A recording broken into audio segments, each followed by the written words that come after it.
Hi, everybody. Look, I'm see-through, partially. We're going to be talking about Fiji for the next month. It's going to be fun for Paula and I, at least, because it's fun to kind of remember it all and get back, especially while it's bitterly cold here in Canada. So yeah, I've got. Well, we'll do hellos, then I'll tell you kind of my plan, always subject to change. But tonight we're going to kind of get all of the near disasters. And I didn't share this when we did that pop up. Some of the stories I did share during the pop up. We'll go over the ones that I've already shared very briefly for those that didn't get to participate in that. Um, but what I've never told you guys is our whole vacation almost did not happen. The flight had mechanical issues. I'll get into it. It's interesting. We're very lucky that we got there at least within the first 3 days of our scheduled time. We would have found a way to get there, but it would have been very much delayed and very expensive. We're talking probably $2,500 or something. Who knows? I'll read you the text. It's kind of fascinating to look back on. But first, let's do hellos. I know you guys look. We got puppy dog ears back here. Say hi to Pippa. Yeah, there's Pippa. There's a wall. Our vacation mode stops right there because yeah, as you guys know, there's a painted wall for a green screen back there now. So all right, we got all sorts of people coming in. I see Steve. I haven't said hi to Steve yet. Let's just scroll up. Let's do this quickly. Well, for the ones that are there, I did write down Lily was first. Olympics ended today, but these are the medals that matter. Lily was first in the house. She's the gold medal winner. She not only won a Super Bowl with her Seahawks, she's the gold medal winner at I almost said Land Cloud Adventures, North American Travelers Edge, whatever we call ourselves now. I don't know. So gold medal goes to Lily. Marianne from Iowa, who used to, still lives where right near where I used to work, gets the silver. Floss gets the bronze. Now, some of her messages are still here. So there we go. Hi, Floss, if you're here in the moment. Oh, and Lily says hi now. So she saw that she got the gold. Like I saw her early on. I hadn't seen her say hi yet, but she knows she got the most important gold there is. Congratulations. We do that every week, just playing around. I guess with the Olympics, that actually makes a little bit of sense. Who knows? We've done this channel for over 5 years off and on. How serious we do it. Maybe it was 4 years ago or 2 years ago that we actually started calling it that and all of our hijinks and whatnot. Who knows? But yes, we got Floss in the house. She was saying hi to everybody. Scrolling on down. Oh, that's just me. I don't have to say hi to myself. Then Kobe missed the podium. What are you doing, dude? He's in here somewhere. he put a premiere out yesterday. He's doing a series on Slab City. Now, if you guys followed his channel for a while, one of his biggest before I ever even met the guy, he had a video on Slab City that was like still his biggest. I think it was over 10,000 views on a long form video. So he's doing more Slab City. He went back to Slab City after 5 years, and he's gonna put a few more out. There's a whole series. And again, I'm not. I don't think I have the time right now to do this, but he's got a whole nother thing where he's hitting numbers and stuff, and you add them up, and there's a game that you can play with that if you want to do that as well. We went through some of that the last time on here. It worked out. He's got a lot of puzzle hunters and puzzle hunters, puzzlers, and treasure hunters that like to do that stuff. I just don't think I have the time to go through them and add them up myself right now. But yeah, Kobe's trying to say I didn't see anybody else. You guys know how that works. They drop off because I post this a day early. That's okay. Lily says you were definitely not the first, Kobe. I saw it. I did see it. I wrote it down. I took my little notes. I checked it every once in a while. We got my wonderful wife in the house, Paula, upstairs watching. She has a good time watching upstairs. Uh, doesn't necessarily like coming on all the time and doing it, but she enjoys sitting back and chat with you guys hanging out. I don't know what purple.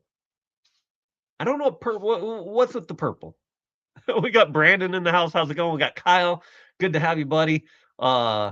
Reminds me of being on the boat out in Pictured Rocks up in Michigan. Scrolling. Paula changed her profile picture back from her logo. Good picture of her. I always like her in the braids and the ponytails. There we go. We got Steve out in Desert Adventures in Arizona, out at the Quartzsite camp. So I don't know if that means we're on the screen with everybody out there. Oh my gosh, it's been a while since I've been to Quartzsite. I miss it, but I'd rather be with Paul. So easy enough decision, I guess. Scrolling. But yeah, it was kind of nice just hanging out in the desert for months on end. Uh, I was always working and doing school more than I wish I was. But when we were going around, of course, Paul and I had just met each other, and that was a lot of fun. But hanging out with the group that we got to travel with was a very unique experience and a lot of good memories out in Quartzsite. Kobe says he's not late. He's not late. Good instinct. Fourth place, you got, I don't know what color medal that is. Maybe that's what purple was. Is that what you meant by purple? There's our silver medalist, Marianne from Iowa. Paula misses Fiji. Well, guess what? We're going to talk about Fiji. I'm going to share a couple videos. Here's how we're going to do this, and I'll finish hellos here in a second. So tonight we're going to go over the near disasters. We're going to talk about how the trip almost didn't happen or almost was very delayed and far more costly if it had been. Next week or the next one, I plan to try to do these every week. The next one, we're going to talk about the first resort, which was Lakuri, which was kind of a culture experience. So we're going to just talk about the Fijian culture, what we learned, the kava and all of that. We'll go into details, share the videos. And at the same time, I'm going to try to do a short, long form video, but not live stream, obviously, to kind of go along with these. I don't know if I'll release them before or after the kind of coinciding live stream. But so you can kind of have the community hangout version where we kind of talk about it informally, or you can have the cut down version where you get the highlights and it goes a lot quicker if you're busy. Then we're going to talk about snorkeling. My favorite thing about being out there. I don't think anybody doesn't realize that the snorkeling and being in the water, waking up early every morning. But that really goes along with the second resort that we were at, Octopus, and the shark snorkeling that we did. I actually was just I almost got myself distracted, forgot about the live stream. I was putting together all the clips of the sharks from when we were out there. We actually had on camera. I know Paula saw some sharks that I didn't, and the camera probably caught some that I hadn't really even realized I'd seen or that type of thing. So there's probably more. But I put them all together, condensed them so that I don't know if I'll put a video out that way. But as we're going through and making videos about Fiji, we both have access to all of the shark videos that we can input. But it was about a minute 30, a minute 40 of actual shark footage and 10 different clips. I don't know if that means 10 different sharks, but they came and went.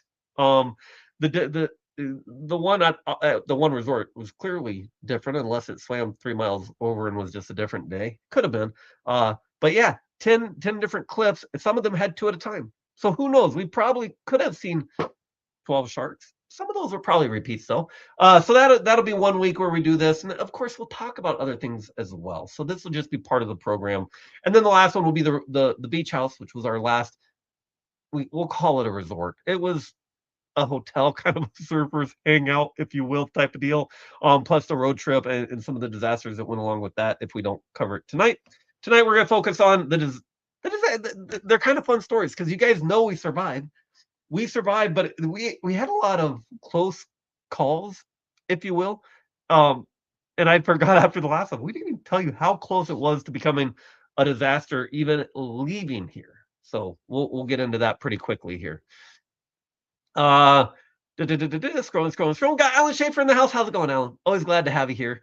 And wait, we got Steve is a member for 27 months using his monthly super chat. Now the dogs, I've given them some medicine, so we are still going to do treats today, even though they're not getting their regular food. Steve, he's been here 27 months. He's a double treats member, so the dogs definitely appreciate him. And of course, he's got his doggo Lucas. All right, come out of the Fijian island over here, dogs. You guys can't travel to Fiji. Sit. Take. There you go. Good girls. Oh, one more. Hey, Peppa, get over here more. Get over here. You got to get on camera. Right here. Now, she's like, did I miss it? Sit. You got to sit. We'll toss this one.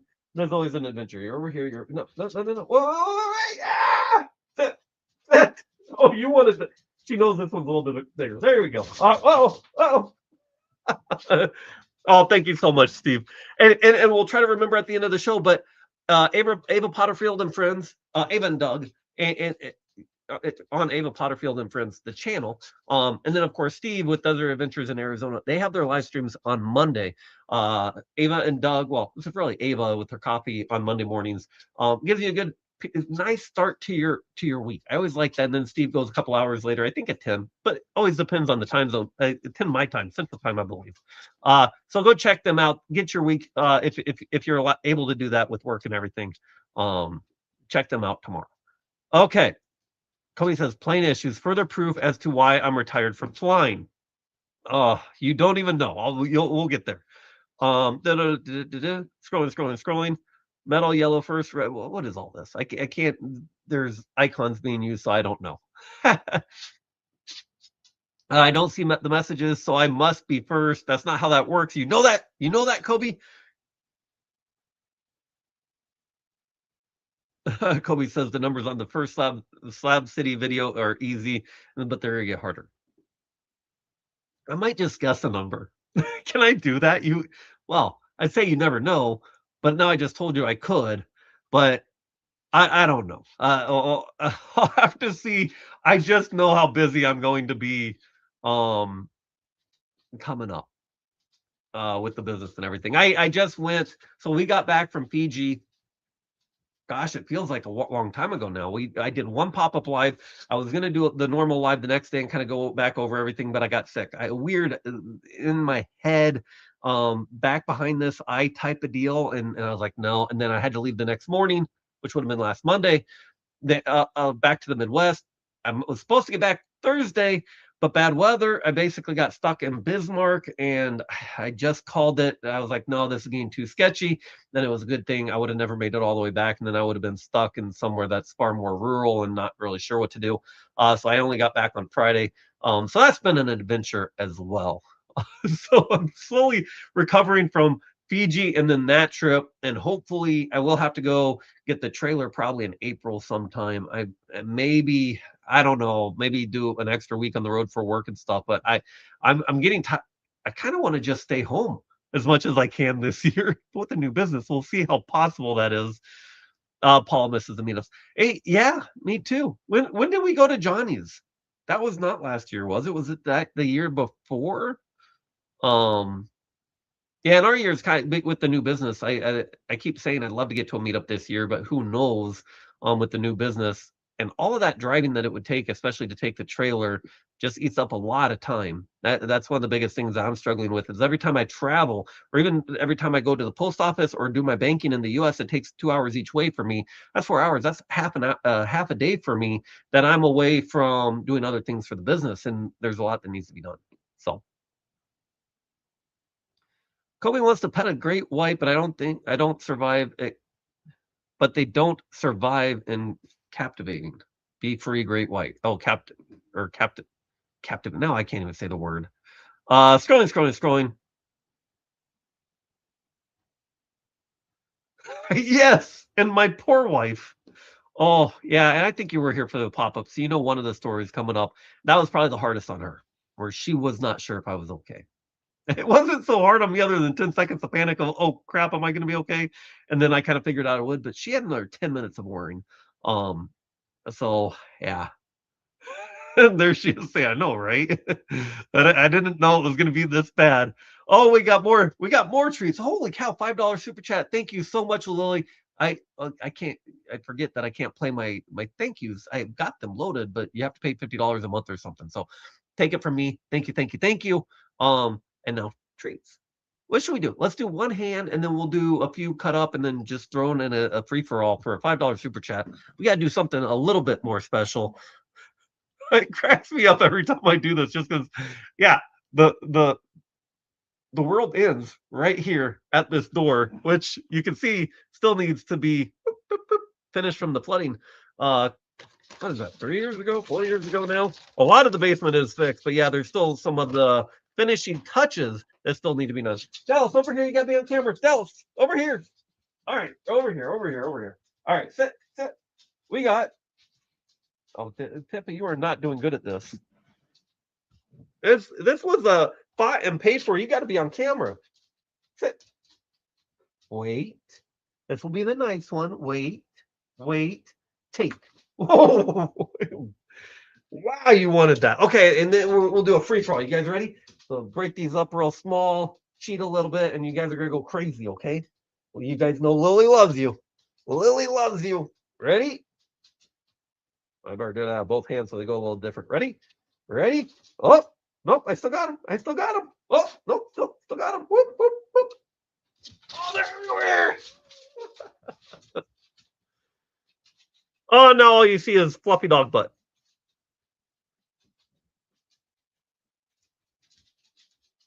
There we go. Oh, boop. And we're back to paradise. Thank you so much, Lily.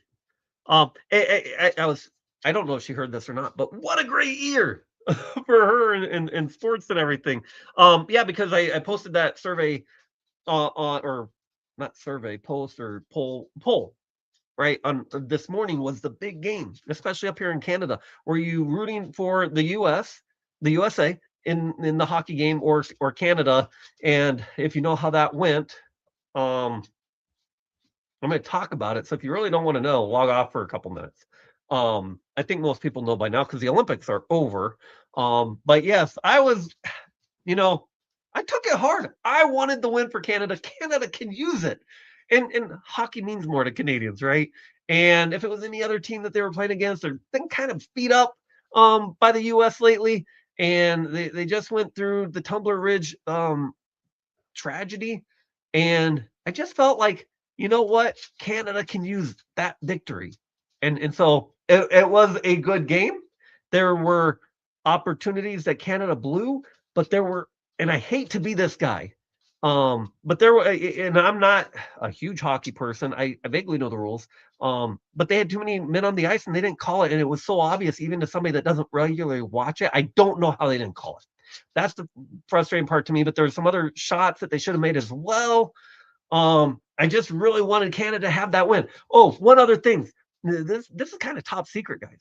Not top secret, but very early on, kind of cool stuff. Real quick. Hi, Debbie. Hi. Thanks for being here. um, and Paula reminds me. Yeah, I'm proud of silver is still good. Um, but I really wanted. I rooted for the U.S. on for other things. Like the figure skating, what's her name, Lou or something. I was very happy for her. She was actually from the Bay Area where I grew up, and she had quit. The stress had overcome it. She's got a whole new mindset, and it was very refreshing to see her win. And some of those athletes, and so I was cheering for the U.S. and Canada along the way. But this one, I was definitely cheering for Canada. I just felt that one, the whole country could have used it. Um, and going back, even the Blue Jays losing the World Series in 7 games. Oh, that was heartbreaking too. So they kind of had a rough go of it. But talking of Canada, so it's no secret. There's a whole trade war going on, and even with the quote unquote good news for a lot of countries for the tariff ruling in the Supreme Court on Friday, Canada didn't really benefit from that, right? Because they've got, if you're in the U.S., it's the USMCA. If you're in Canada, it's called CUSMA. It's the letters are reorganized depending you put your country first, right? Um, so Canada has a couple interesting things. We'll spend 5 minutes on this, then we'll get to the stories, the other stories. So now I forget where I was going. One thing that I didn't realize moving to Canada, and it's true, they would say it was easier for like Ontario to do business in a state of the United States than it was from other provinces. So the US, we take it for granted that you kind of do interstate commerce pretty flawlessly, right? There's some different laws and stuff in different states, but there's the UCC code and such that makes it very streamlined between all the states. Now you can have different drinking laws and different, who knows, that you would have to, even in banking that I'm with, each state has different laws. But it's compared to Canada, it's very streamless. We're operating between states, even though you have to be aware of different laws. But in Canada, before all of this, it was easier to go expand your business into the states or sell something to the states into some other provinces because of interprovincial trade barriers.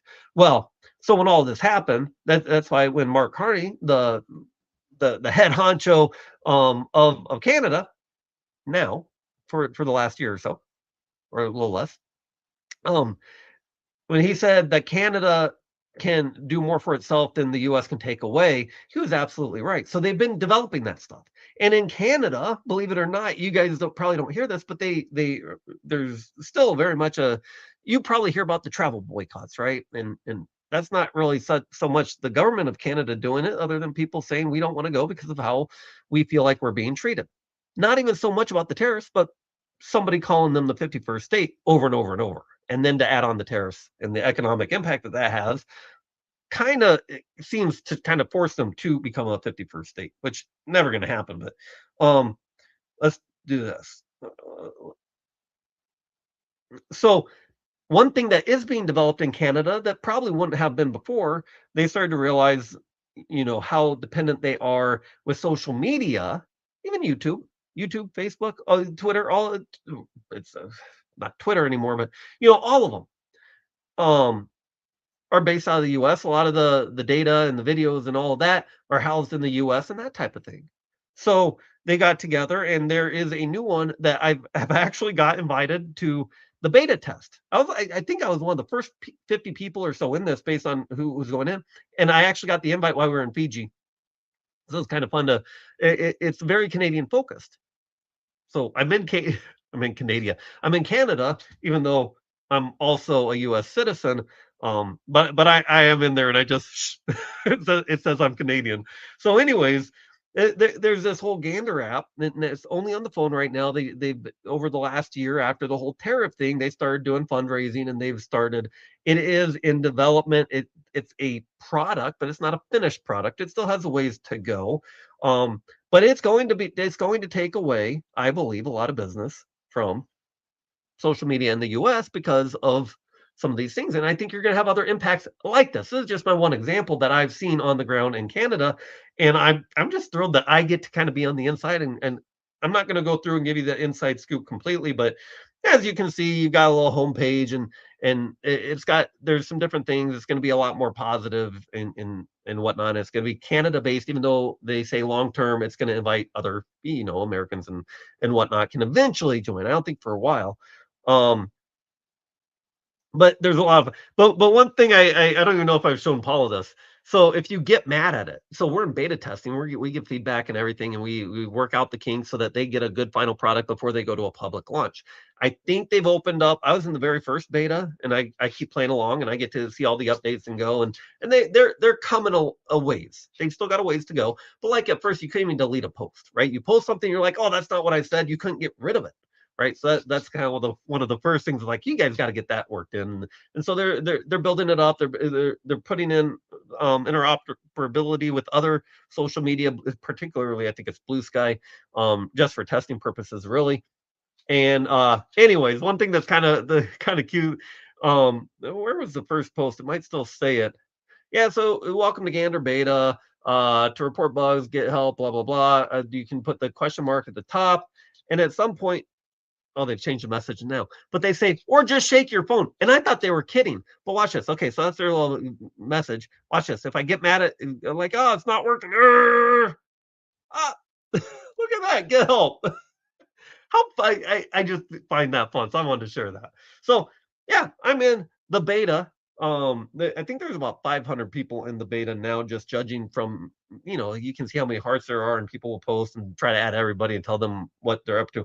So when we're in Fiji, I first got added. I think they were beta testing with about 50 of us. Now I think they're about up to 500, where they're building up their platform, building up their servers, and all of that. So just an example of there are going to be some long-term effects. The longer this goes, the more of these things that are going to happen, that we're not only Canada, but other countries as well, will start building out their own infrastructure. It's infrastructure in a way, right? To mitigate what's going on and how they're being treated. So, anyways, that all came from talking about hockey. I know I went down a tangent, but I also did want to share about Gander. You can't get into it now, but if you're Canadian, keep an eye out for it. It's a good way to help a Canadian startup, because the markets in Canada are there's fewer publicly traded companies anyways, and it's by population about a 10% of the United States population, maybe a little bit more than that. Of course, larger in geographical in land, but anyways, let's see here. I know, right? So that's green. The weird thing to me, okay, so let me stand up a little bit here. So this is one of my things I took away in Fiji. Uh, what do you call it? Rugby is like the sport. That's like football. In the U.S. is rugby over there, and in Australia and such in the Southern Pacific. And so that was one of the ones I was like, I really like this jersey, and not thinking it's not going to work with the green screen, so you can see the chairs and everything through my neck. What I don't get is that that collar is the same color as this, and so you'll see the green screen sees through like here, but that's actually the same color as this. That is the same color as this. So I don't know why. Like you see that one, I don't know if it's the lighting or what, but I was kind of playing with it before the live stream. Like, yeah, why does that part of the shirt become see through and not others? You can see my shoulder looks funny because that the top of that is like my shoulder's up. How do I do this? This is the top of my shoulder, right? On both sides, I am missing my shoulders up here. So yeah, it's kind of fun. Oh, Pippa, Pippa, Pippa's. She thinks she should be pet right now. Okay, let's see what we got here. Paul was proud of the silver. The silver is pretty good, and Canada did do pretty well. In a lot of different things, right? They had some speed skating. They had some all sorts of stuff. Quite frankly, um, but I just thought I really wanted them to win it, and I don't feel bad for wanting that. Okay, there's the sh- the caller. Portland, Oregon has a hockey team, the Winterhawks. They have teams all over the place up here. That and curling. That's another gold. I think they got one gold in curling up here. Someday I'm gonna have to try that. I'd probably get injured, right? How'd you get that injury? Curling. Actually, I don't know if my lower back could handle that. All the bending over they probably got to do for that. I'd have to be one of them sweepers that kind of run alongside it. I'm not completely a floating head, although yeah, my head is detached, isn't it? Nate with a detached head. Go like this, make it a little bit weirder for you. Um, oh yeah. I do not disagree with that. I go off on tangents. I'm easily amused. And I don't know, do other apps actually do that? And it's just the first time I've realized that. Like, yeah, can like Facebook or other phone apps, you shake your phone and it pops up a help screen? Maybe it's just the first time I've seen that, but if you've seen it on another app, let me know, and I won't be as amazed by it. But oh, way to ruin it for me, Kobe. Well, I was just tickled pink by it. Like, wow, this is really cool. Man, this is gonna be great. Maybe not. Okay, all right. Enough of that. So let me get my phone again because yellow Grinch. No, I kind of figured they probably, as they're building it out and some of the functionality that they don't have yet, I thought it's cool to me, but it can't be that advanced if they've got it built in and they've just started this company. Just don't turn the flashlight on by shaking it. Can you do that? Oh, that's something else as we talk about all the Paula, how did I mess up my phone? I forget how I even did that. It was underwater at some point, and the case that I had on it was supposed to be waterproof. I think the phone itself is water resistant. Then I've got screens or a screen protector. Then it had a case which has now been peeled off, so it looks real funny.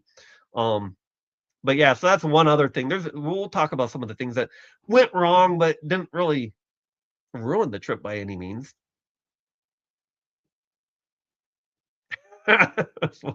the I don't give the medals. You earn the medal, Kobe. You got to be first in the house.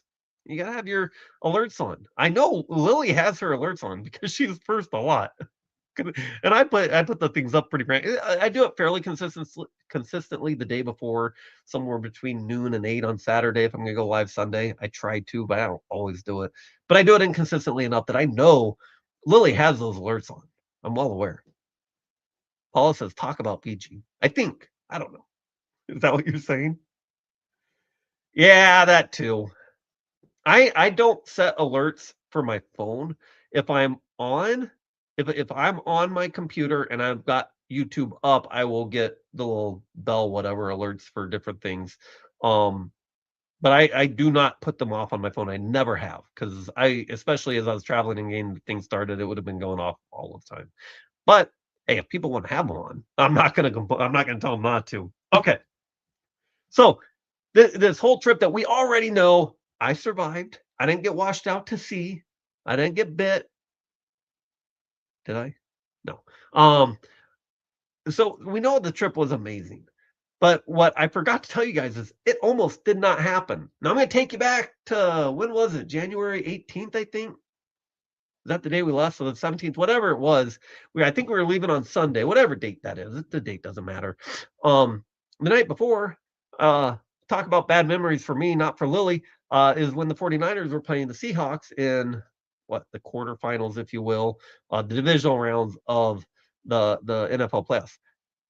And so I wanted to watch the game Saturday night. We were gonna stay home and then just travel up to Regina Sunday morning because the flight wasn't till 10:30 or 11 or something. That's when it was scheduled.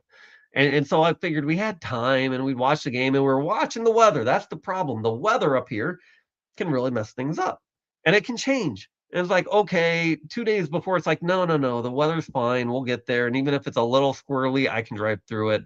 Unless there's a blizzard or a whiteout, I will get us to the airport. But that Saturday, we're talking, and yeah, let's not. I don't want to risk it. So let's go up to your mom's. And so thank you to Mama J, as I call her, Mama J and Mama C, is how I call the moms. My mom's Mama C, Mama J is Paula's mom, and so we went up a night early and stayed with her, and she was going to take us anyways. We were parked there and all that. It was a good thing we did. 49ers got slaughtered. The Rams were only the only team that played them decently because they blew out whoever it was in the Super Bowl as well. So we wake up Sunday morning at Mama J's house, and it, I was awake before I got this, but not by a whole lot. Paul and I had both woken up and we are excited, like, okay, yeah, kind of talking, looking at the weather, glad we came, so we're not driving in this, and glad we're here. And then I should have had this up and ready. Oh, it's right here. So I start getting so I booked everything, so all the alerts are going to me. So mind you, I don't remember when the original flight was, but we were going from Weyburn to Vancouver, then to LAX. That's the part we paid for out of pocket. LAX to Fiji then was I used 170,000 American airline points, which saved us not quite $2,000, but it was somewhere between 1,500 and 2,000 US. So that was a huge chunk of the cost. So we really needed to be in LAX by 10 o'clock that night. Now I had left a lot of room where I think we were supposed to land in LAX at like 3. So if everything went fine, we would have been staying around for 7 hours. But it was really important that we get to LAX, and so there was a little bit of wiggle room built in there.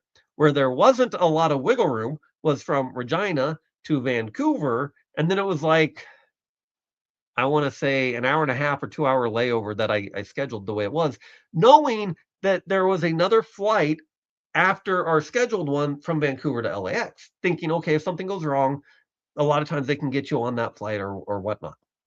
Um, but we had to get out of Regina. That was the key. And so at let's see here, at 6:30 a.m., I get a text saying, "Hey, please make sure you check in within the next few hours." And blah blah blah blah. Okay, normal text that they probably send off. That's at 6:30 a.m. At less than an hour later, at 7:13, your flight to Vancouver is delayed because of mechanical issues on an earlier flight that blah blah blah blah. Blah. We apologize and working to get you on your way.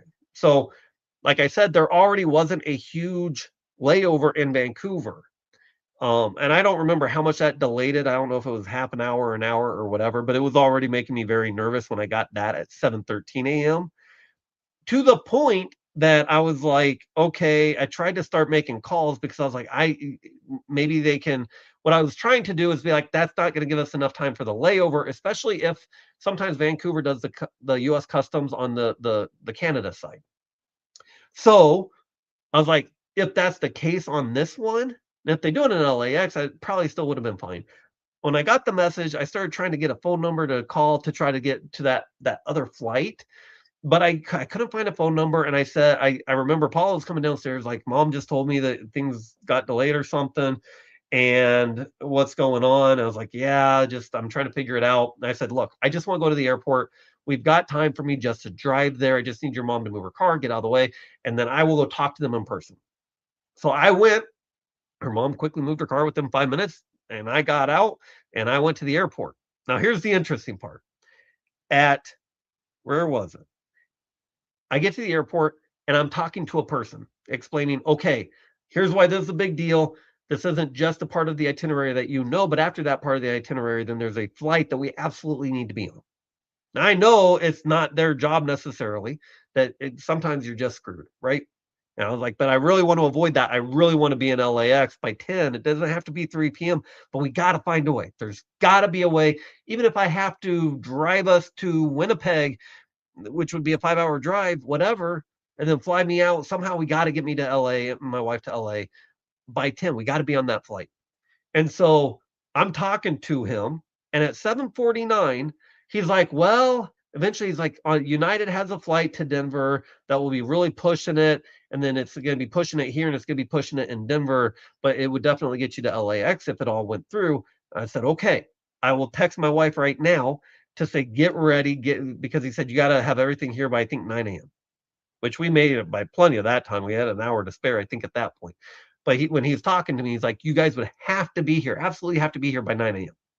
I don't know if that was actually the case, but so I had text Paula at 7:49, said that, okay, I'm booking something through Denver. And this is as I'm talking to the guy. He hadn't booked it yet. I'm just texting her while I'm talking to him. I said, get everything but ready, be in the car and be ready to go the second I get back. That's at 7:49. At 7:51, from Air Canada, it says the reason I'm not showing you, it says my full name.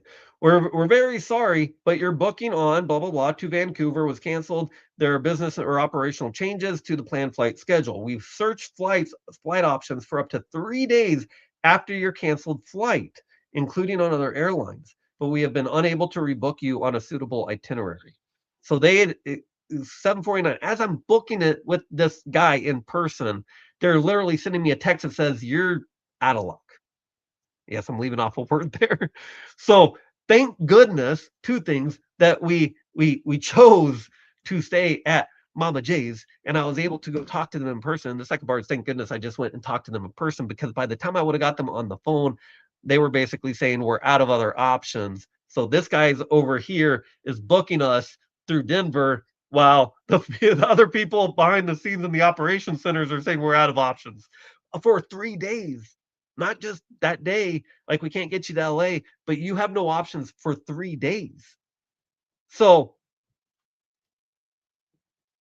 well, the thing is, even if they got us there, so all of those, well, first of all, US and Canadian protections are different, right? Well, Canada does have fairly good protections, quite frankly.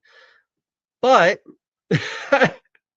hey, Vanquished, Wade, should have come here. Well, the problem was we couldn't get out of, even if we were going there, we couldn't get out of Regina. Well, we did. But yeah, even if well, first of all, we're stuck in Regina. We don't need a hotel where we haven't even left, right? So, but the most important thing was, because we booked that second part through reward points, it wasn't on one itinerary. So it's not like they're trying to get us all the way to Fiji. They're trying to get us to LA. So even if they got us to LA the next day, that rewards points flight, because they're separate itineraries, you lose it.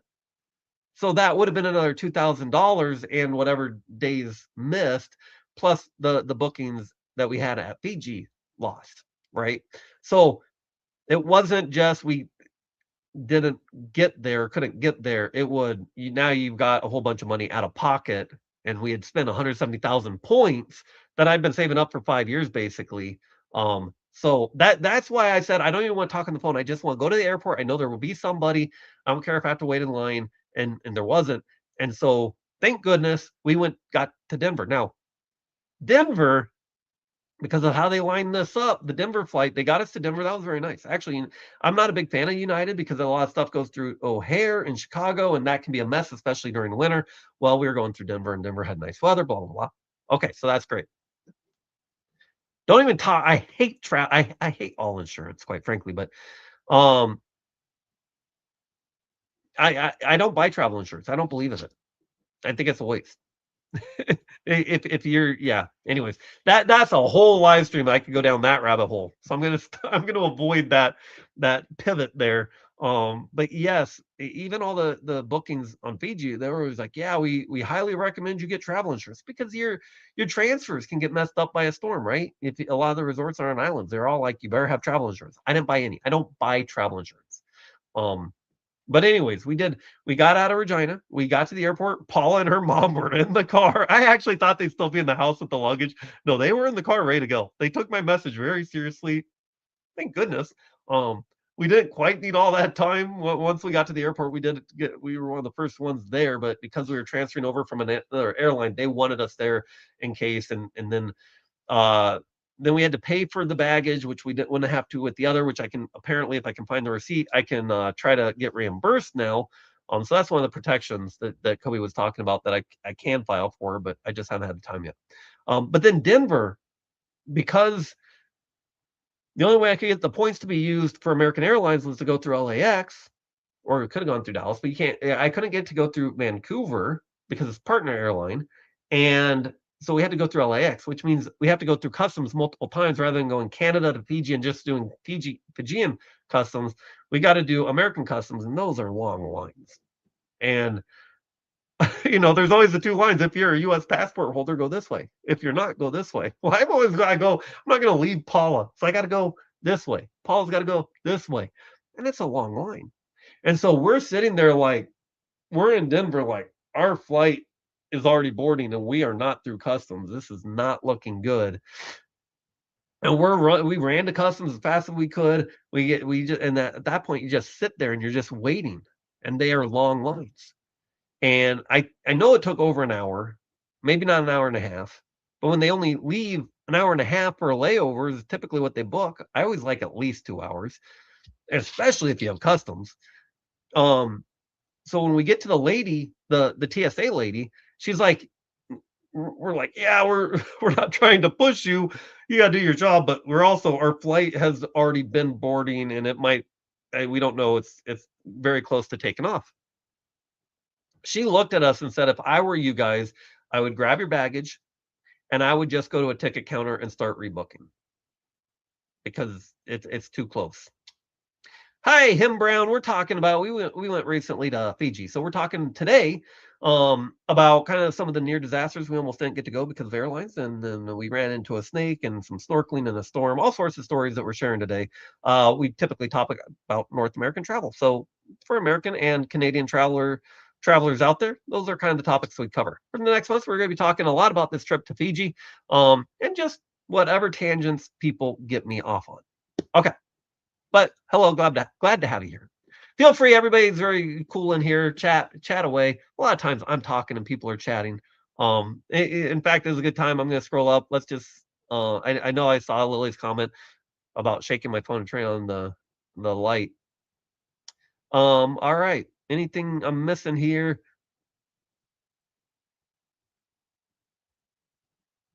Scrolling. Yeah. So you know what though, Wade? Philippines, Vietnam, some of those. Yeah, because Tim Tim's often Vietnam, you're in Philippines, right? Those would be two places on our list that are very affordable, quite frankly, to live too. That we've learned from you and Tim Tim. Paula now every once in a while sends me a video about look at this property in Fiji and they look nice. Like, oh my goodness. For about 100,000 US, what's it called? Free leasehold or something like that. Basically, they're 8% of the properties in Fiji have that status that you're not paying these certain taxes basically. So if you can get a property that way, that's the way to do it in Fiji. So she sends me these nice ones with these views right on the coral coast on top of the cliffs. You get a nice view, but you'd have to find a way down. But yeah. So we're not gonna go down the travel insurance. Let's see here. Oh, Floss just got home from a bird fair. Our birds are like, "Holy cow." They stayed home this time, and we bought a whole bunch of bird feeders and water things and just said and took every precaution that I could with the darn house heater, right? The filters and everything. You guys saw the video, if you guys did, on things to try to make sure you don't come back from a disaster. A lot of that was because the birds were here. No, we don't want water in our basement, period, either. You guys have heard that story from returning from trips, and just right up in this corner in this office and water leaking on stuff. Luckily, we had turned off the house water. We just hadn't flushed the pipes properly. I hadn't. So the damage was limited, but it was still there. It's still a pain to come back from a 40-day trip to, oh crap, that type of thing. But mobile passport control is really nice. Not sure if you can use it in Canada though. I did get a email one night about something you can do to kind of streamline that customs process. Maybe in the future I would look into it. We weren't set up for it though. And I got an email like I could do it. I wasn't sure if Paula could. So yeah. You guys do know to do that, right? When you get back from a vacation, you give yourselves a couple days before you return to work or anything. But my problem is I've now gone back and I did a 11-hour both way each way trip for this new business to get my IT monitoring and stuff set up. So I've been on the road since then as well and brought the dogs and all of that. So um yeah. So So yeah, we did get so back to Denver. The TSA person's like, I would just go to the ticket counter. And so we get our bags. If we were going to go on the flight on the planned flight to LAX, there's the thing you duck around the corner and you basically re-give your bags. And so we went there, and there was a guy that basically disagreed with the TSA person. They looked up the flight, and they said, you can make that flight. If you guys boogie and run, you can make that flight. And I looked at him, I said, but can our bags? I'm worried about our bags because I actually, the way I packed, I had a lot of stuff that I did an extra carry on that then went on my in a bigger bag once I got to LAX. I did not want to lose a bag in LAX. So I looked at it and said, will the bags get there though? He said, we will get your bags on that flight. And so gave him the bags and we took off. We ran through that airport. So by the time I forget how it went, but Paula, oh yeah, so we still had to get back through security, but the guy at the baggage place said he checked. He looked at the flight, he looked at the boarding time, and he must have an update on how long the lines are for security. He said there's nothing at security right now. You can make it if you go. And so now this is Denver, so it's not quite as bad as like running through Chicago or LAX or some of the really big ones, but Denver's an international airport. It's big. So we almost got lost getting to security. They gave us a little bit of weird directions, but anyways, we found security. Security went fast, but I was a little bit slower than Paul. Paula was already like to the next TSA, like, okay, how do we get to this gate? So she knew we had to go down this escalator. We had to board a train. Thank goodness, because if we weren't on that train to get that went to the gates, I don't think we would have made it. And it came like within 20 seconds of us getting down that escalator. So we got on the train, still had about, I don't know, we couldn't tell, somewhere between 5 and 10 minutes. And we then ran. And I eventually said, I told Paul, I said, I'm gonna run ahead and let them know that we're gonna be that we're here. We're just got through all of the customs and then back through security, but we're here. Um, so I ran a couple minutes ahead of Paula, and we made it by about, I think about 5 minutes is what they told us. And there were people waiting on standby that, you know how that is. If you're on standby and you're hoping people don't make it, so you get on the plane. And here I am, just I'm covered in sweat. Like, we're here. Let us on this plane. We got to be on this plane. So we had two times that day that we had a very interesting day. And but we got to LAX and we were there 2 or 3 hours before we could even check in because of how all that went. So we made it with plenty to spare, but those two times that day was so close. And so if that hadn't happened, none of the stories would have happened, or they would have been delayed. And quite frankly, that would just put a kind of damper and a bad mood to start your vacation, right? So uh LA is a real pain to get through when you're flying international. I'm trying to remember. It's a. I'm remembering the international terminal when we got there, and there's not a whole lot of places to sit around. We went and sat down at a restaurant, but yeah, there's like 2 hours where we did get seats, but it's pretty crowded in there. And then once you're through security, it's not too bad. Um, Kobe had me full Hulk mode. Oh, vaccine side effects. Yeah, I wasn't even thinking about that. Paula, as far as she as we start getting bit by mosquitoes, she's like, we can get like dengue out here if we're not careful. I'm like, what's dengue? Like, I don't know if we should have had vaccines going before, but I don't know.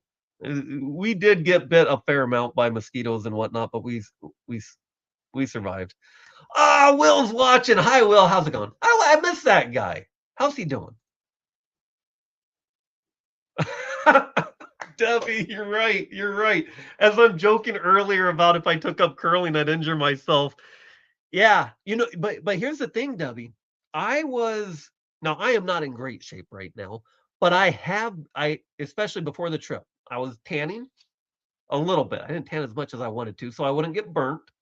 And I was going to the gym because I didn't want to be slowing down, with all this. I wanted to snorkel nonstop. I didn't want anything to slow me down. So I was working out and I was and am not in great shape, but I wasn't like I could run a couple 2.5 miles if I had to at a slow pace at that point.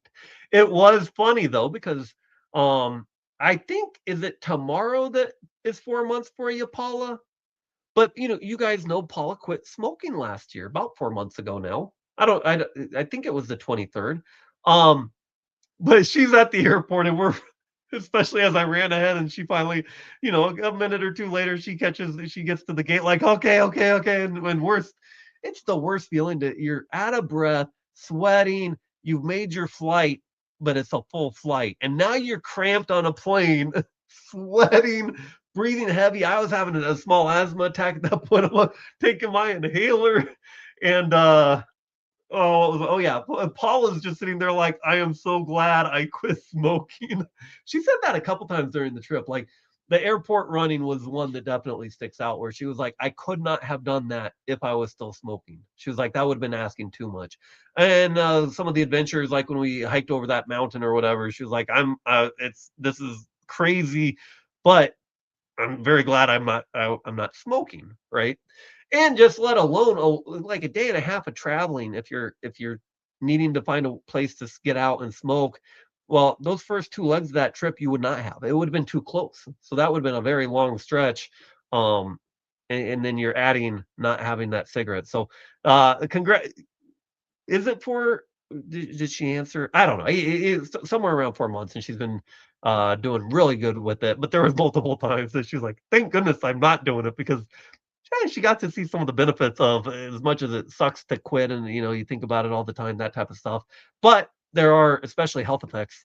And for me personally, I'm a little bit selfish. I get to keep her around a little bit longer, right? A lot longer, hopefully.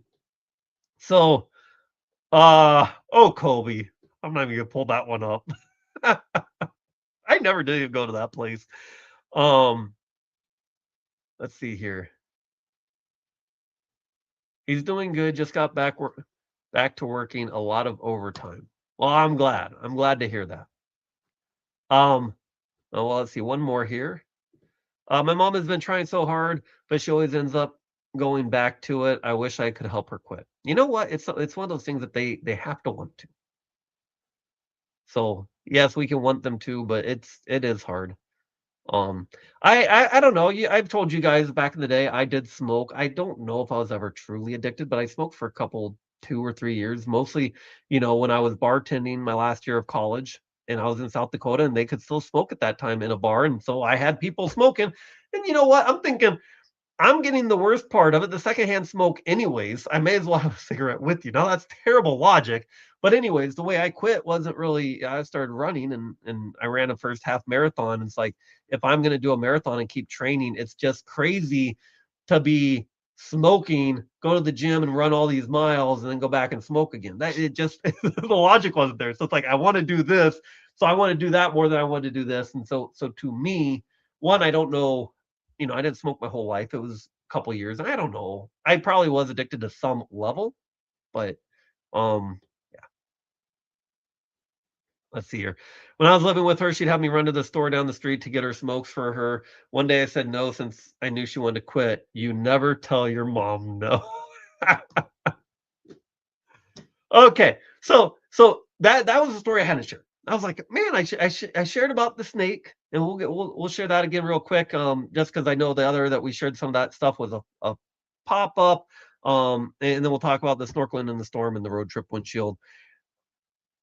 Let's talk about the snake, and then there's still a couple more that I haven't, I don't think, shared. They're more minor things, more of a things that are headaches, that can kind of, especially for a YouTuber, make a kind of damper a trip, but not ruin it altogether. So, anyways, those that don't know the story, our first resort, we'd watched Survivor, where the guy got bit last year in the season, and they're taking him to the mainland and to the hospital. They're like, yeah, that the black and white snakes out there are very dangerous. They're just not that aggressive, but he get been bit by one, but it was a dry bite, is what it turned out. But they are poisonous. So we knew there were snakes in the water. And of course, I had gone, woke up one morning, I'd gone snorkeling with the boat or whatever for the first 2 days. Well, the third day they weren't going to do it, and I wanted to snorkel still. So I woke up with the sun a couple hours before breakfast, and I went down to the end of the island. It wasn't a huge island, and I went out as far as I could. Well, not as far as I could. I never got to where I couldn't touch. You guys know the story. The tide was coming in. Some of the stuff almost washed away, that type of thing, if you're on the other. The part that I'll share here was, sure enough, I was standing right next to a snake as I was coming in, trying to figure that out. There were sharks, baby reef sharks, and snakes all next to each other. So I'll play it real quick here, just in case you guys weren't on the other, but we won't play the whole thing or go down it. But at the end of the day, yeah, and I was looking up today. I was like, well, I wasn't sure if it was black and white or black and orange or black and red or whatever. And the guy said, oh, the black, you guys, yeah. Oh, if it's black and white, they're more poisonous, but the other ones are more aggressive. So those are almost worse. Oh, I was looking it up today. Like, I'm still not sure which one it was. Maybe, and I was like, maybe it wasn't even poisonous. Maybe I'm over exaggerating this. So I look it up. My research is like, no, all of the snakes in the water in Fiji are poisonous. So I can safely say this was a poisonous snake that I was standing right next to here. This is going to be, if you're squeamish of snakes, over the next minute, we'll have one. If you want to turn away, and just listen, I will let you know when that won't be on here. Let's share this entire screen here, share audio. Hopefully I do this right. And if you haven't seen this, if you have, I apologize. I've got it to where it's only going to be about 10-15 seconds. So here we go. Here's the snake in the water at our first resort. You guys know I didn't get bit, so you know what I'm saying. There's a snake right there and a shark right there. I gotta be careful getting out of here. The shark goes right here. There's the baby shark, and one a big one. And here's the snake right here. Snake. Oh boy, let's get the hell out of here, huh? I kind of laugh. I'm like, if I'm standing next to a poisonous snake, should I even be taking the time to be like, okay, there's the shark, and let's keep standing here and let's make sure we get this on video. I don't know if that's the smartest, but I'm like, I didn't see it at first, so I I don't know. It hadn't done anything at that point. Now, I don't even know if Paula knows this story. My dad almost stepped on a rattlesnake when I was a kid. We were off at another house out in the country a little bit, and we were throwing the ball around, baseball. And I was young. How old would I have been? I probably would have been 14 or something like that. I should have thrown accurately by that point. Anyways, threw it bad, and he, jumped or whatever, tried to catch it, and he almost came down on a rattlesnake. And sure enough, he caught the rattlesnake. He was going to turn it into the place, but they wouldn't take it. Anyways, but yeah, so I'd seen where somebody was fine landing almost on a snake and didn't get bit or so. I don't know. Maybe that has to play. But my sister's pet snake back in the day bit me once, so I've been bit by a snake. And then again, that was fine. So maybe that plays into it. I don't know. I should probably have gotten the heck out of there a little bit quicker, but it all worked out. So, um, Floss says, it's hard to quit. When I moved out here to Mike's, I smoked my last cigarette when I pulled into Mike's to live. No more stress from living where I had been living. I may have one once in a while. Yeah, the stress, there's events that make it a lot harder, right?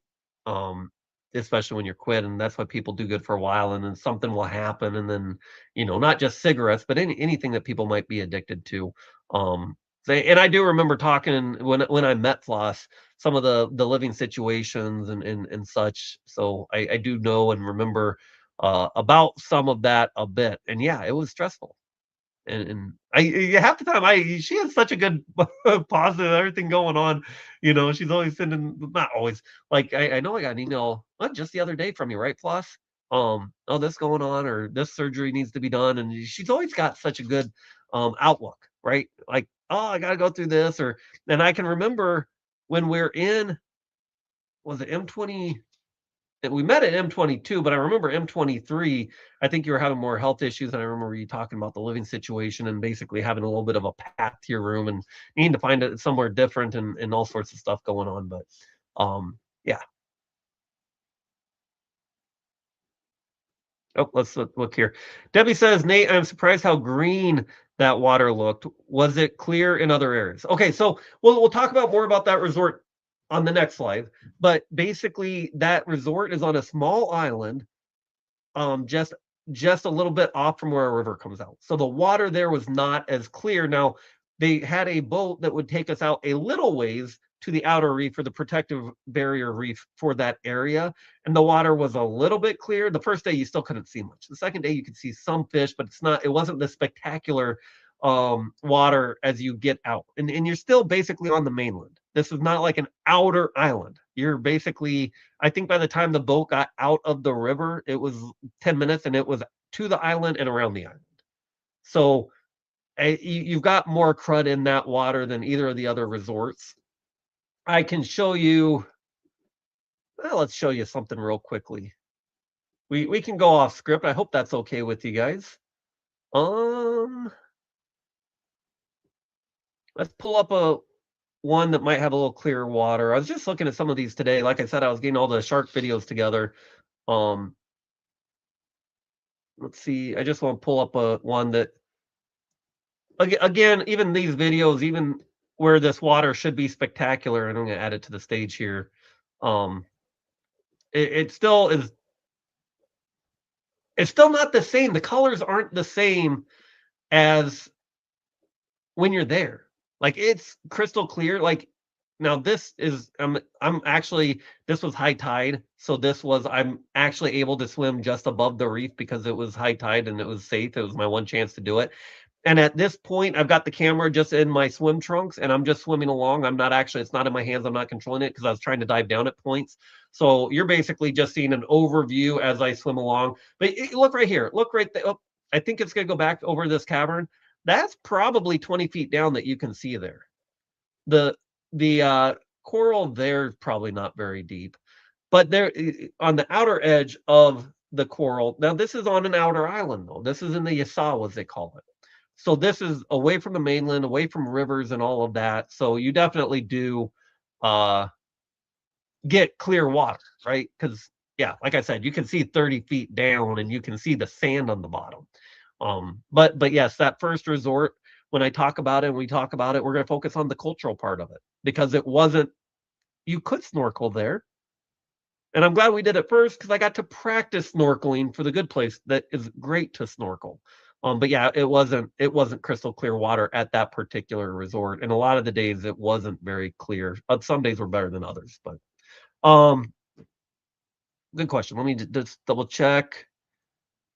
We met at M21. Yeah, so M21 was the first time, but I know you were at M22 as well because you were in the cabins back by where Bree was, right? Because I remember, was I biking around that year or something? I don't know. Are you gonna make it to M26? Ah, I don't know. I would say I doubt it, just because in the back of my mind, it would be an amazing thing if I could line up potential banking clients, kind of do a work trip, go to Johnny's, go to M26, go to oh shoot, what's his name? Marshall's, And but even after doing this week trip where it's just an 11-hour drive, no, each way, uh, that wears you out pretty quick. And so the other would be like a 3 or 4 week trip. I would have to fly. I'd probably have to drive out, do a week or 2 of trying to meet work clients for my business, and then fly Paula out to either like Detroit or St. Louis or somewhere so she could spend a week with me on the road. Because I'm not going to spend a month away from her doing that.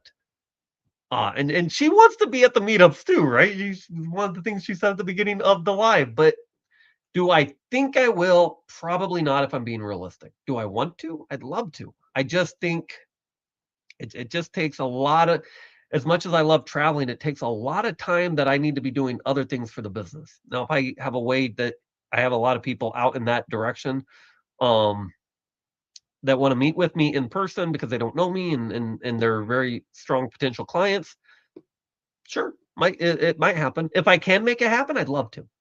But I would I I wouldn't go there just because I'm gonna go there because I wouldn't bank on it. Paula says the Asawa Islands were clear. Yeah, very clear. I missed this. Maybe it was M20. How many of those did I go to now? No, I can't remember. M21, M22. Did I make M23? I don't know if I made M23. I can't keep track. M23, I think, is the one where I came back to Canada. Yeah, it would have been. I was going to go, but then I had more important things in my life to go do. No offense to all the people that were at M23. Um, yeah. Kobe says I can never snorkel. I get claustrophobic when swimming. Says the man who does insane things. You know what? The first time I didn't think I could either. And now I'm like diving down and everything. My first time was just on an excursion on a cruise ship, and everybody else could do it, and I'm in the back floundering and coming up every 10 seconds. And I thought this isn't going to work. By the end, I started to get the hang of it. Now I just want to spend all day in the water because once you get the breathing down and you can stay calm, that's where you can stay out there forever. I stopped wearing the life jacket because you are very buoyant. It would take a substantial injury or being out there an extremely long time because you got washed out to the ocean before I would drown at that point. Um,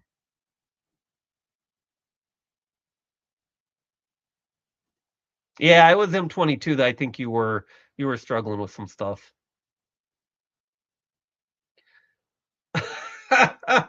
Kobe. Well, I could probably. Now, holy cow! I've been talking for an hour and I've only scratched the surface of these stories. Um, Now wait a minute, Brandon. Brandon, we just had you up for talking about a business with scuba diving. That doesn't mean it went poorly so far, does it?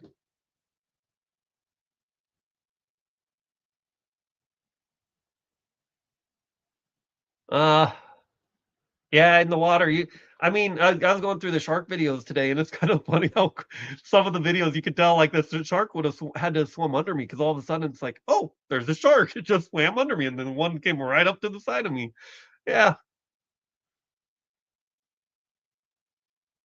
scrolling. Yeah, no M23. Yeah, because our wedding was 2024. Oh, I don't even see these rankings, guys. I guess I could if I'm looking on the other screen. Oh yeah, Kobe's number. Are you guys? Paula, you're only number 3. What's going on here? I'm kidding. Ron sees America is coming to Becoming Bev's and Johnny's. Cookie may be there also. Yeah, I love Johnny's. We got to go once. But Paul and I got to go together to that one, right? Where Paul had never been to the M20 or M20 whatever, right? Even though I've been to more of those. I think if we went to only one, I would probably pick Johnny's, but it could, like I said, some of the travel would probably also be related to work, so it would depend on where the clients are. Okay, you can't. Okay, oh, I'm just gonna say okay. I guess scuba, you've got the bigger mask. I know Paula does the bigger mask more comfortably than the ones that kind of. I do mine. I do my goggles. I do the mouthpiece separate, and they always panic like they're apart. They're apart. They're not supposed to be apart. I'm like I don't know when I've got it attached. The mouthpiece does weird things to me, so I like just holding the mouthpiece in my mouth and just kind of suctioning around it. I don't know. Well, these sharks weren't dangerous sharks. They're actually scared of you. These were reef sharks that we're talking about. They're not. I'm not swimming with great whites or even um, bull sharks or anything like that. It totally depends what type of shark you're talking about, right? A lot of them are actually quite peaceful creatures. Um, you guys are just having a time. Okay, if I keep trying to scroll through chat, we're not gonna get through these stories. So, real briefly, we'll talk about. I think I've mentioned this. It was actually quite interesting. You guys know I have used a GoPro. I don't have it in my hand because I no longer have it. Since I started YouTube, it was my YouTube camera for all the adventures. So I had that GoPro for about 5 years. And I kind of thought it was getting to the point where I started to think of another camera, maybe even a year ago. Um, but especially then when we went on the last trip and it was in the water and you get the salt water and the seals and everything aren't really great for it. But I thought it was going to hold out for one more trip. I thought I'd get through Fiji. Well, it did get through the first resort. I I started to have different issues with it. Like the one you get when you have it, there's a screen on the front and a screen on the back. Well, the screen on the back where I can see what I'm recording, at least for the first 2 minutes, it crapped out. So I was like, that's one more sign that this GoPro isn't going to make it for another year. But this trip still, I can still make sure it's working on the front, make sure it's starting, and then I just can't see what I'm recording, but I know what I'm pointing at. So that was the first thing. Then one day it wouldn't open.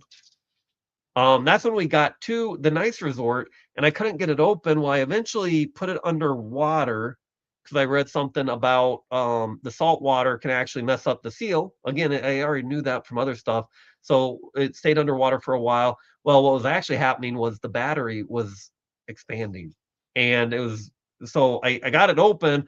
I could tell that that battery expanded, but I put another one in. I said, it's just got to get me through the shark dive. If it gets me through the shark dive, Paula had another cheap one that she got from Paula. Where did you get that? It was something she won or some sort of program. It was not a GoPro quality, but it was a digital 4K camera that then got put into a waterproof case, basically. So you could take it in the water. The one thing that I figured out is it doesn't really catch the sound of what you're saying or what you're doing when it's in that water protective case. So I'm going to disagree with you, Kobe. I loved my GoPro, especially after using another camera. It definitely has an adventure purpose, right? It is not a one size fits all. It's not going to zoom. That's my biggest complaint about a GoPro. The zoom sucks. You just have to, when you get it, you know this is for adventures. You're not going to be able to zoom in real far. My camera can do that. My phone camera. That's what I use for that. But that's not going to be 4K, obviously. But by the time you zoom on cameras, things get so shaky, anyways. A lot of times, I know if you buy a really high end one, um, but when I compared it to this other one, the other one, thank goodness, the Paula had, thank goodness she had it. I had taken the time just in case the GoPro didn't work to figure it out. We got it working. So when we went out for the shark dive, um, or shark snorkel, I should say, I just remember I put a different battery in. The one had expanded, so that one I knew was garbage. But I put a new battery in, and I got out to the beach and I put it there. And I felt it at one point. I was like, that is really hot. And it's not on, but there was a red light on the back of it. I was like, something's wrong with this. And I opened the battery pack, and sure enough, it did open, luckily. That one was expanded too. And I got my hand close enough inside that battery compartment, and if it had stayed there very long, it would have burned. It The camera was not on, and I can easily see after that experience of how these some of these batteries and cameras can be dangerous on a plane, and why they are now making you put it in the seat pocket in front of you. Because yeah, if that had been in a bag on a plane, even in an overhead, at that point, especially on the 10-hour flight from Fiji, yes, that would have caused a fire. Um, and now I understand how that happens. So that camera was getting old. It probably means that we should all start replacing our cameras a little quicker when they start getting to that point. And I'm like, oh, just get through one more trip. Well, I don't really want to be bringing that on a plane anymore. Now that I've experienced how hot that gets, I totally knows how those fires are getting started. They are very dangerous at that point. Yeah, and yeah, the heat and humidity obviously didn't help. Paula's phone was overheating, which she probably needs to get a new one. Mine's been acting up lately too. So it was hot. It was, if you're from the States, the hotter days were 87 to 88 degrees, but humid. So the GoPro was overheating. Um, the one thing that I also don't know if it was affecting, because the power outlets are different. We had a converter, but I wonder if that had something to play too. Like, if somehow the battery gets charged, I don't know enough about that stuff, but I do wonder if yeah. Steve says, "I love the GoPro's ability to take out the shakiness." Yes. Yes. That is built into stabilization. Because when I started YouTube, my videos were shaky. I was asking for feedback, and that was one of the major complaints. And you can get a stabilizer, but those are expensive. Well, the GoPro has that built in, and that is one of the biggest strengths of the GoPro. And the fact that you can go underwater and it's built so that you can hear. It's not once it goes inside a case, that's all built in for that stuff. So I like the GoPro. If I had now, if for what I like to do, especially now that I just love snorkeling, I need something that goes underwater and is reliable and is gonna, when I pop above water, I can talk to it and you can actually hear me type of stuff. So I will stick with the GoPro. Although it'd be nice to have another camera that's more for land and zooming and some other stuff and kind of has the same stabilization stuff built in. There are others if you could get two. I'm not going out and buying two right now. Your GoPro became unusable. See, I had a GoPro 9, or was it a GoPro 8? Maybe it was an 8 black, something like that. Maybe it was 9. But yeah, it was 5 years old and it did very good. Um, when I took that second battery out, so I'd put the battery in after the first one swelled, I put a new battery in, I turned it on, it was working, turned it off. That's all it had been on. Maybe 30, not even 30 minutes, less than 30 minutes for sure, had gone out, found Paula at the chair on the beach, and then set my stuff down, and we were getting stuff ready for the shark trip, and then realized it was hot. I was wondering, "How the heck is that hot?" And then opened up the cartridge, and yeah, if I had held my hand if my finger in there, it would've been like leaving your hand on a stove. You would've had a blister pretty quick. Um, alright, screw it. Steve says, "I have trouble with GoPros in the heat down here as well. Only good for morning shoots." That's good to know. See, and I like using them in the water, and when it would overheat, I just go jump in the water. But it also, if you run it for a long time, just with anything else, like Paula's phone was overheating, she had to just start limiting how much it was still getting hot. But she would try to do, 10 or 15 minutes of just recording straight, and then it would get way too hot. And I'm like, oh, that's not good. So she had to start taking shorter videos with her phone because her phone's I she probably needs to start looking at a new phone. But no, I'm kind of the same way. Like my phone's like, yeah, probably should be, especially since I rely on it for this business. Because nobody would be able to get a hold of me. But I don't want to spend the money. The phones are so expensive these days, and I don't want to buy a cheap one either. So I don't know. I know you can go on the plans. I probably will eventually, but I'm not ready to replace mine yet. But Paula probably needs the replacers. Um. Oh, thank you, Papa Smurf. Thanks for hitting the lights. I can't see the thing. I don't have the treat bones. I've got it on our grocery list to get more, so I can't give the dogs one of those. Um, okay, so I wanted to say that the reason I shared that GoPro, so it overheated. By the time we were doing the shark snorkel, we were to this backup that I'm still thinking, as much as I'm gonna knock this thing, I'm still very thankful that Paula had it. That she had gotten from some promotion from points, or I don't remember how she said she got it. She didn't buy it. It was from some sort of rewards program or something. So it was a cheaper model. I forget the name of it, something for. And it goes in a case. So when we went out with the sharks, still got caught on camera. It it did some weird things as I go back and watch the um videos. Like it jumps around at times. I don't know why. Luckily, it didn't really mess up any of the good footage of the sharks. When we had the sharks on camera, I think that stuff didn't get messed up by whatever it did at other times with it. But by the time we got to the following resort, it wouldn't turn on unless it was plugged in. Well, I can't be plugged in while I'm out snorkeling, so I was kinda disappointed with that. So the last resort, uh, relied on the camera, and thank goodness you had this also. This the my phone case was already ruined, so I wasn't gonna take, even though the phone is water resistant and I supposedly had a waterproof case in or on, the waterproof case got water in, and then it ended up I getting torn trying to fix that. So Paula also had a waterproof baggy type thing where you can put it around your neck, and the bag is waterproof. So I was able to get, and I haven't really looked at it because I get a headache every time I watch it. It's very shaky and whatnot. Maybe I'll get some footage out of it that I can use. There is some, and that's how I took at the last one. But yeah, Paul, she had backups to the backup. You guys know I like backups to the backup. I was putting all my money on that GoPro. It let me down, but I'm not gonna knock the GoPro. It's been good to me. But yes, Paula had a lot of stuff on that trip that was a good thing. She had a whole medical kit with her. We'll talk about that real quick. We're talking about some of the near disasters and whatnot. The GoPro crapped out. We also got a little bit sick. Paula more so than me. Kind of different. I don't know. As far as your stomach sick and using the restroom, I had one night where 20 minutes just not good. But then I was fine as far as my stomach went. So I did experience that, flushed out, and on I went, and I never got a hint of that again. Paula did have she's been having heartburn. So she was struggling with that, then she'd take something for that, and then her stomach would be upset. And that went on for, I want to say 3 or 4 days.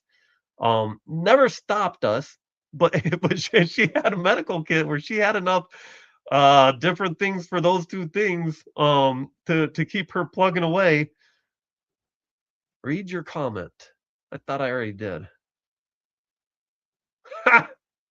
I'm not reading your comment. I see it though. um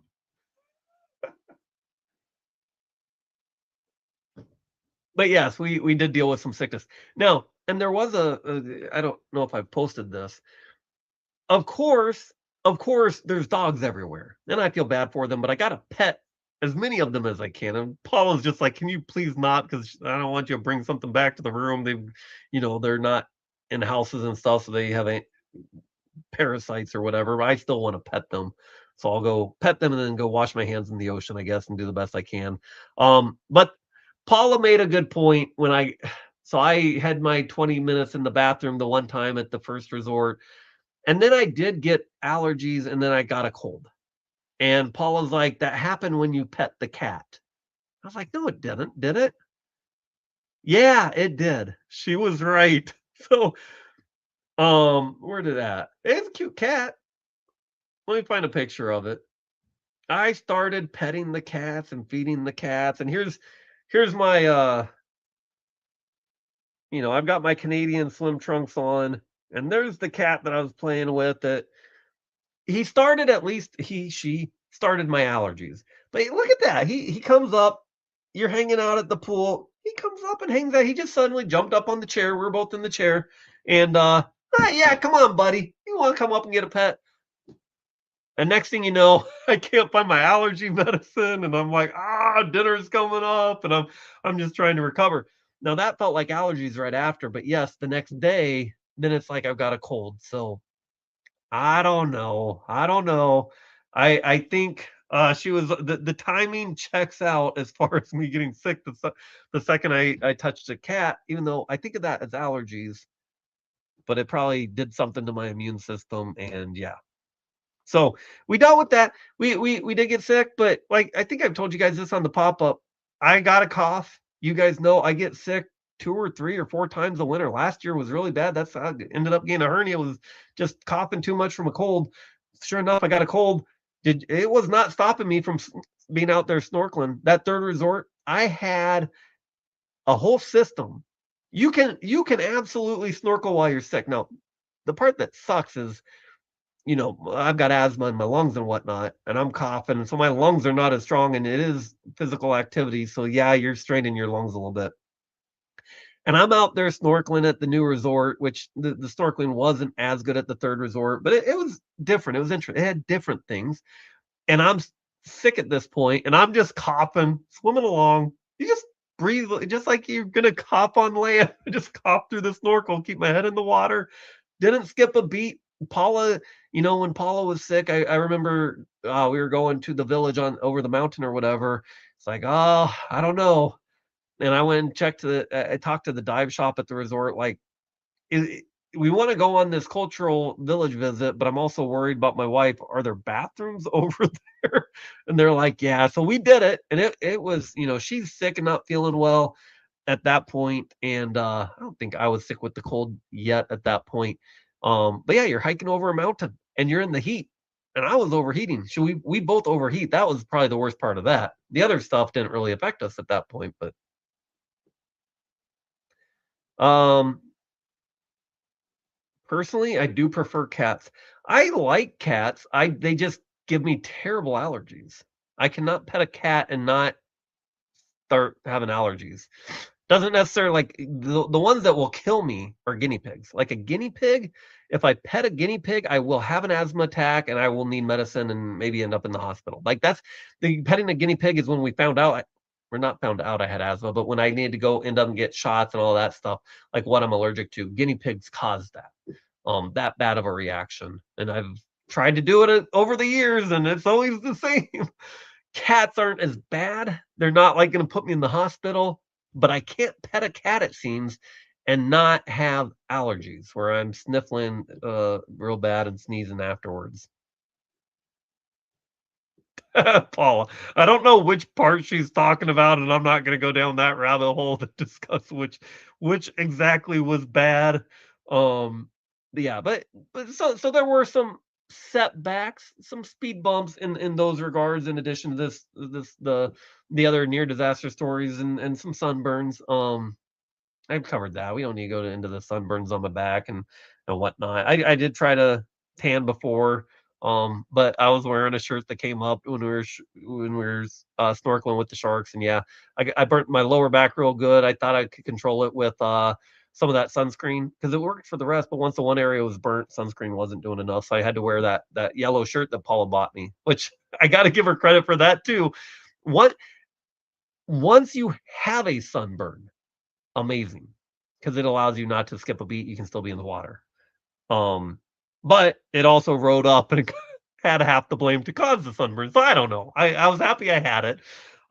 If I just had always stayed with the outer shirt and just stayed with sunscreen, I may have been okay. I don't know though, so it all worked out. So the next near disaster, and we're talking about snorkeling, and we love this resort that you see behind me, Octopus Resort out in the Isawas, beautiful house reefs. You don't even have to go anywhere. You just have to know where to go in the water and get out, and then you can go each ways, and you can snorkel all day if you want to and see amazing things. Um, to the point that we weren't sure. We booked 3 days, and we were like, well, let's leave it open, our trip open ended after that in case we want to book more. It's not cheap, we'll say that.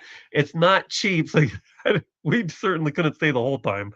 Um, but we're like, yes, even after the first night, yes, we want to stay here as long as we can. We looked at the weather. Oh man, we can't stay 2 more days because the storm's coming in and it doesn't look good. But we'll stay one more. Well, the storm came in early, and so on the last day, we swam with sharks. I'm like, I know there's a storm coming. I know it's not quite high tide yet, but I want to get one last snorkel in here.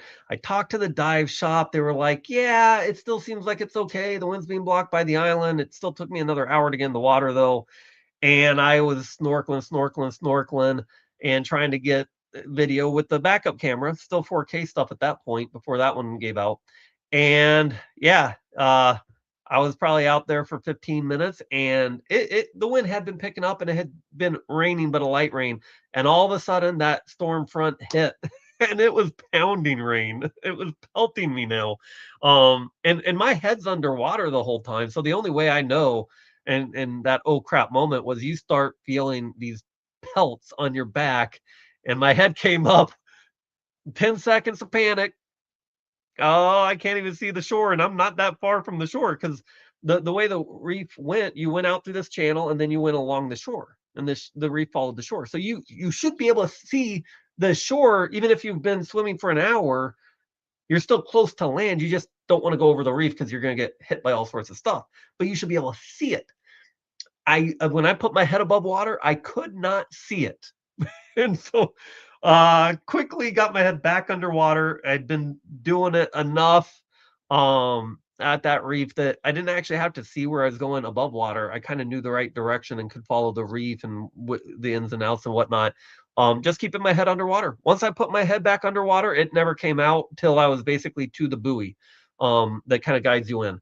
And so for me, I had a 10 seconds of oh crap, but I also now have a wife on shore that knows all of a sudden there is a terrible it was a tropical depression.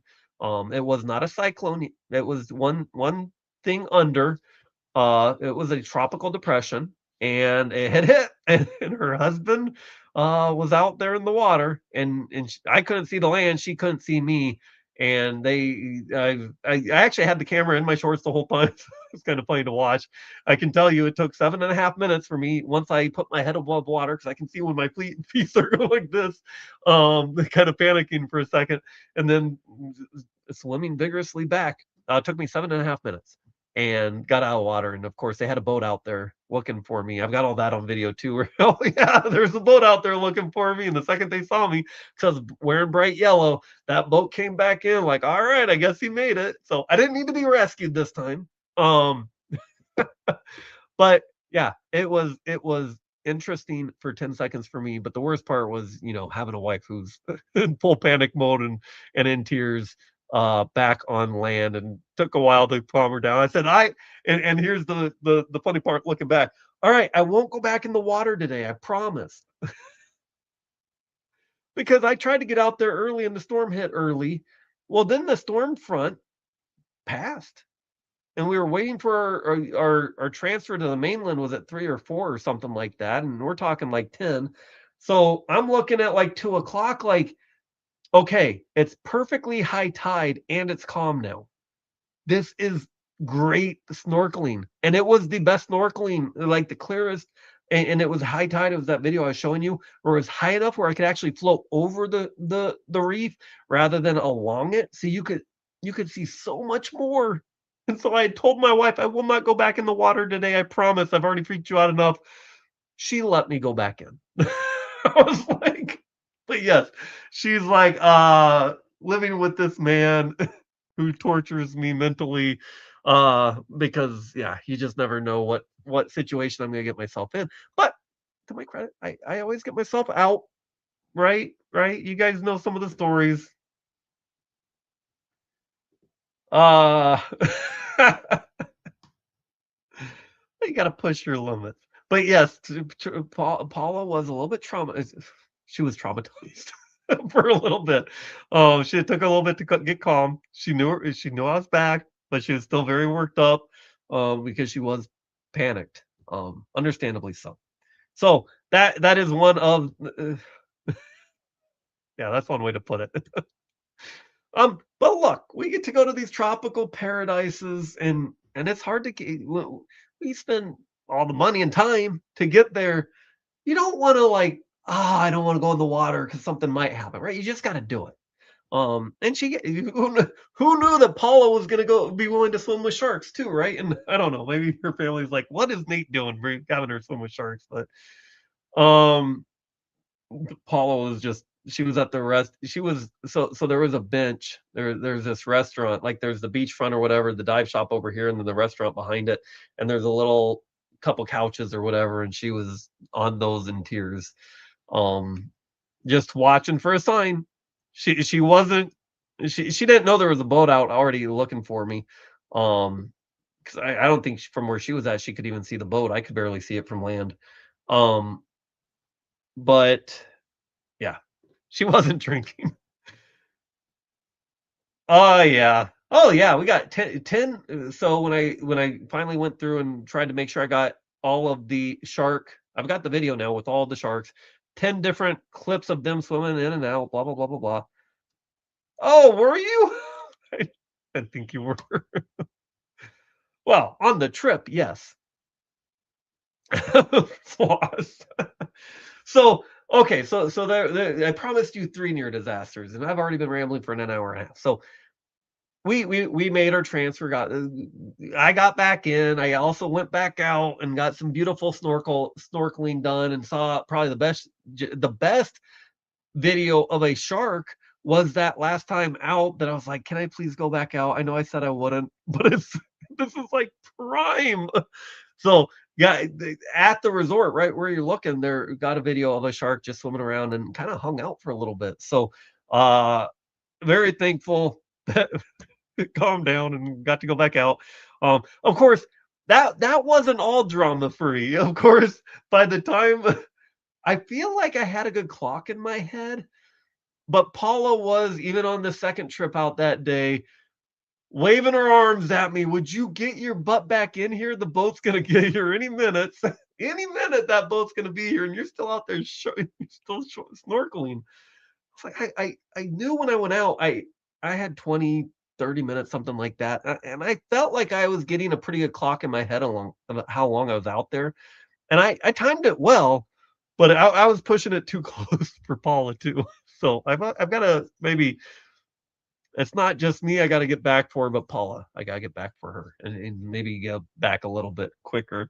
But anyway, so we transferred back, stayed one night at the kind of the main resort area on the mainland, and then went on our road trip.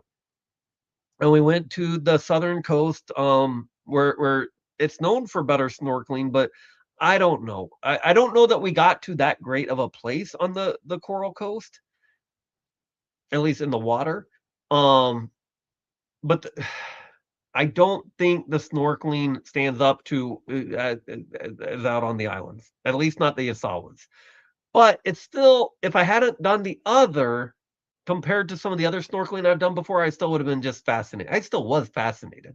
You're seeing different coral, different stuff. It's just not nonstop. It's not the fans. It's not quite the same fish.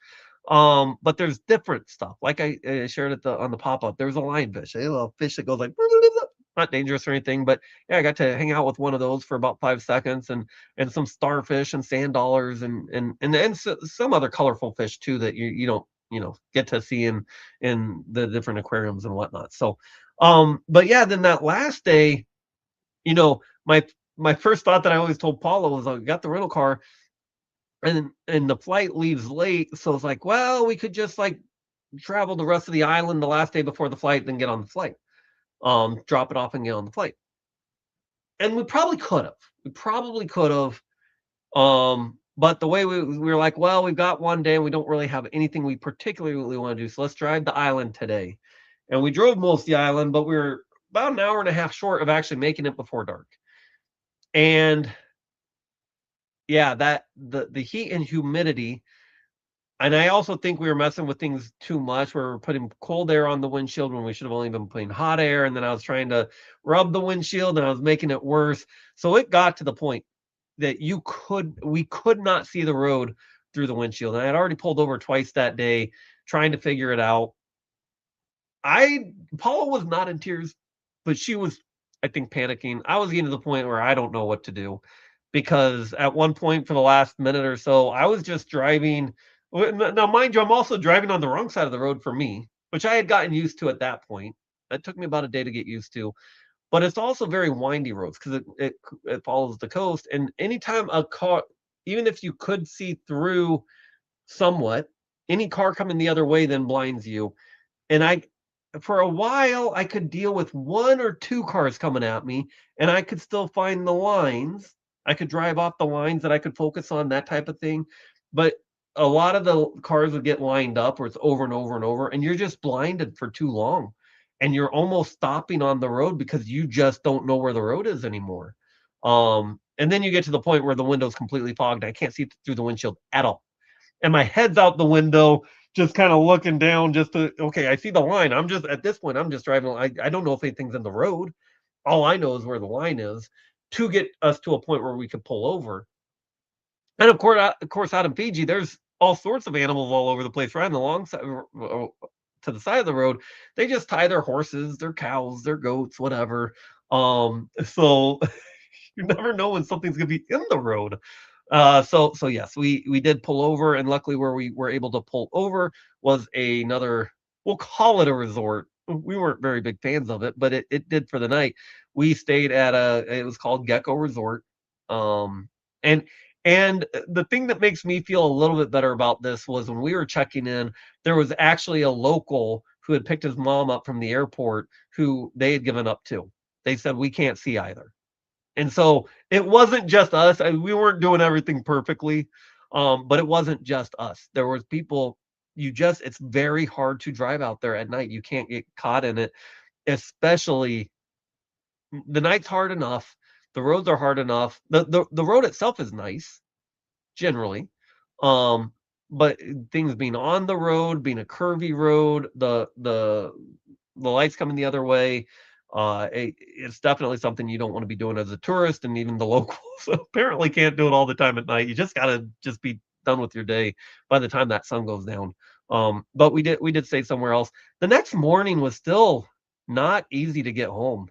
Uh, till or I say home to the resort because we still had an hour to go. And it was still we had tried so many different things, and some of them were making them worse. Mostly things I was trying.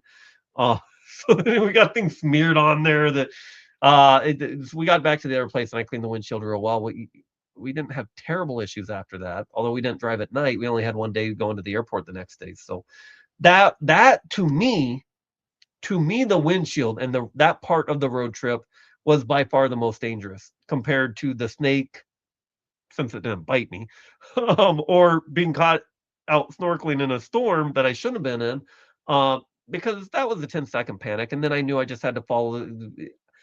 Once I could started swimming, and I knew I could follow the coral, and I could feel that I was able to swim faster than any current, right? I knew I would get back. But for Paula, I think the more she didn't like the road trip stuff either. But I think the thing harder on her was having her husband out in the storm and not knowing what was going on with him, right? So uh the other thing I haven't talked about, it wasn't what kind of sharks were they? They were reef sharks. You guys want to see that video? I can share that video real quick. I got it all put together. Up, up, up. Now, you still watch the other videos we put out because these videos are in 4K, but the live stream is only in 780. So it's way lower quality than what you will get in a set video that we put out. So there's still a lot of reason to watch any video that we put out because Paula might use these in her videos too. We'll be putting some out over the next month or two. Now I got to try to find it. It's in a different folder here. Um, Not that one. All sharks combined. All right. Let me get that started. We'll get this pulled up. There's only a minute and a half. Oh, 1 second. 1 second. Let me get you guys shared here. All right. I don't know whose butt that is. That was one of the other guys at the snorkeling thing, but there's a shark right behind him, I promise. So here we go. There's just a minute and a half. These are the sharks that we caught on camera since you guys are asking what type of sharks. They're basically the grown-ups are basically they're around my size, right? So they're about six. I'm 6 foot tall. They're about six, a little bit over 6 feet long. So they're about your size that you're swimming with here, at least the full size ones. So there's one.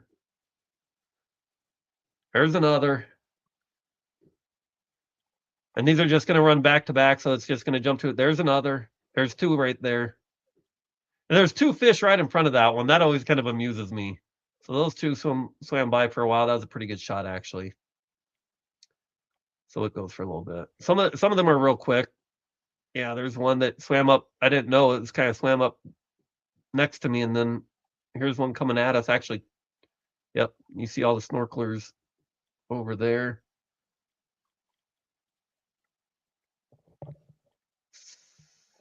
There's one right there. Oh, see, I don't think I knew that that one was there because I didn't really get it good. There's one, that one almost swam under me, I think. There's one that I didn't see at the time. It was just around the bottom. There's one. Oh, that one. I left it in there. It's really hard to see on that one, but there was one. This one, there was two on the what? I just threw my phone under, but check that out. Oop.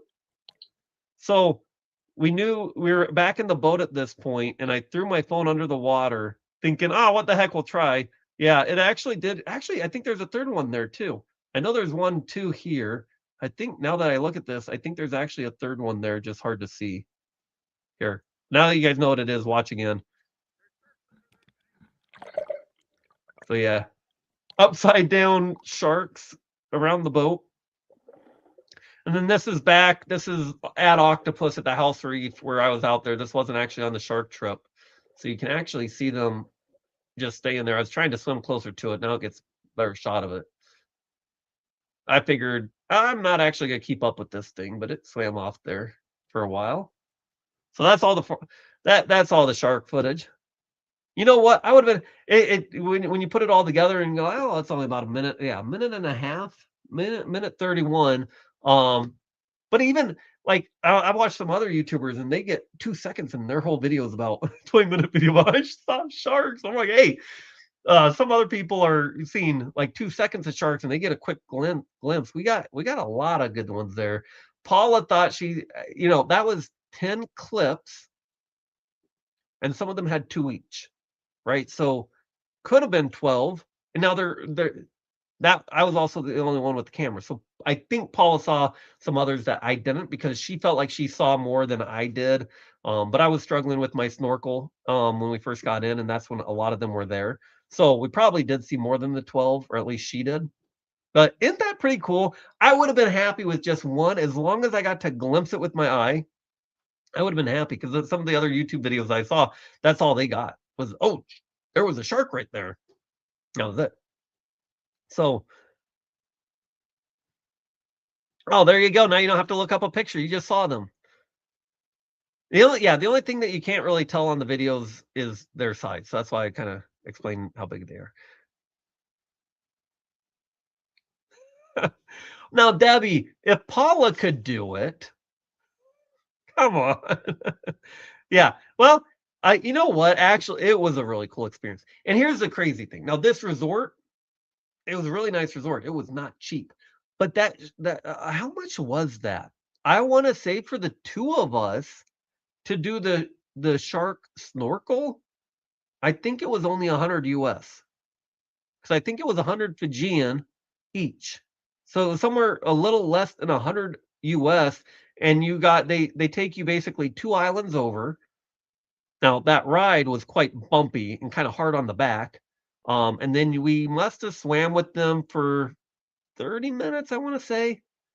So as far I would have paid a lot more for that experience, especially now that we know the result, right? I did ask them when we signed up for it, I was like, be honest here. You always see them, most of the time see them, sometimes see them, rarely see them. What are we talking? And they were like, yeah, most of the time you're gonna see them. And then it was like, well, most of the time, then you guys aren't charging enough. But I just paid the money and said, all right, we'll go. And if they said rarely, I would have been like, I don't know. But and I didn't go on all the little snorkeling excursions. They also had one the day, oh, what was it? I think we went to the village that day, but they went to the Manta Ray Channel. So you can do that from this resort as well, which is where you can see manta rays, which I don't know, wasn't on my list, but it might be now, but it's not the right season. So that was one of the reasons it's like there can be different snorkel, different things to see there. But we didn't go, or I didn't go for that reason. Did your snorkel leak water? So the issue I was having, I actually had issues with two snorkels that I had. I had brought one, and basically, and then I ended up having to throw that one out because when you expel water, then bring water in, it was leaking towards the bottom, and I couldn't get it fixed, and the dive shop couldn't get it fixed. So then I just used the dive shops for a bit because we're on a resort. They do have their own. I liked mine more when it worked, but it wasn't working. And then when we got back to the mainland, I bought another one, and that one actually gave out at the third resort. Same type of thing. They've got those filters at the bottom, Like, so your basic snorkel just is your mouthpiece, and it doesn't have anything but what goes above water. And I did have one of those as a backup. So when my second one gave out, I just used the really cheap one, because the water was calm. But the reason the other ones are nice is that one, they're longer, so they go up above water longer, but they're also protected. They're a little bit more advanced, if you will, for blowing the water out if something gets in. So if you're in any type of wave, it would be very hard with that basic snorkel. That looks like a cell phone, but you know what I mean. Because water is going to be coming in over the top. You're going to be sucking water in all the time, and so I like the more advanced ones, but the more advanced ones seem to quickly kind of break down at that bottom seal or wherever that is. So I don't know. $100 fine. You twisted my arm. I'll add Fiji to my list of places. Now, first of all, for you to go, if you're already at the resort, $50 for because it's just you, right? Um, she got quite a bit more. And quite frankly, Kobe, if you're not a fan of planes, the 10-hour flight just from LAX, even if that's about as close as you can get, it's a 10-hour flight. I'm surprised my back did as good as it did. The second flight coming back, we had a seat between us. Going out there, I was in the middle seat with Paula and a guy on my left, Paula on the window seat. I was in the middle. Luckily, and again where Paula saved me with all the stuff that she packed. Um, I get less restless leg, and so I didn't think I'm stuck in the middle seat. I don't want to say it was crammed, but it was tight. And my legs, like, at first, I felt like I was gonna go to sleep, then I woke up and my legs were going off, and she had compression socks, and once I hate to say it, but yeah, I took my shoes off in the plane, put the compression socks on, and then my legs were fine. Normally, I don't sleep in compression socks, but yeah, another thing that Paula had that really saved me because I would have shown up exhausted that first day. But yeah, you got to get out there first. It is not easy to get to Fiji. Paula is like every day, like, when are we gonna go back to Fiji? How do we? Oh, look at this property on Fiji. I'm still trying to redirect. I would love to go back to Fiji myself. It was amazing, especially the outer islands. I would love to live there, but some of the logistics of the different time zones and such with the business, unless I'm going to take up a snorkel guide career or something, when sometimes I would say, well, maybe I just changed my career, but when you look up and the average Fijian, I think, makes 5,000 US a year. um that'd be rough because we're going to need AC. We can live cheaply, but we're gonna need AC in Fiji, so that's not gonna work. So I don't know. We'd have to figure out something to make more than 5,000, and so I don't know. And plus, they gotta let you live there, right? You still got to deal with immigration, and I just got accepted by another country. I don't know if I want to deal with that right away again. Less dangerous than birds, not really. But yeah, it's so you're saying 100 Fijian or $50 US. That's just to do the boat ride and the snorkel. You're well above that. We'll just say, well, I'll just say it. I think that because I think I'll probably put it in a video. That resort that you see behind me was about 400 US a night for both of us. Now, that was partly because one of our requirements was AC. Part of that was half of your fee is basically the room, and half of it is the meal plan, and that place had very good food. I mean, fine dining, 5-course meals. So, it was I already see Paula saying, "So when I retire, right?" Oh, she loved Fiji, can you tell?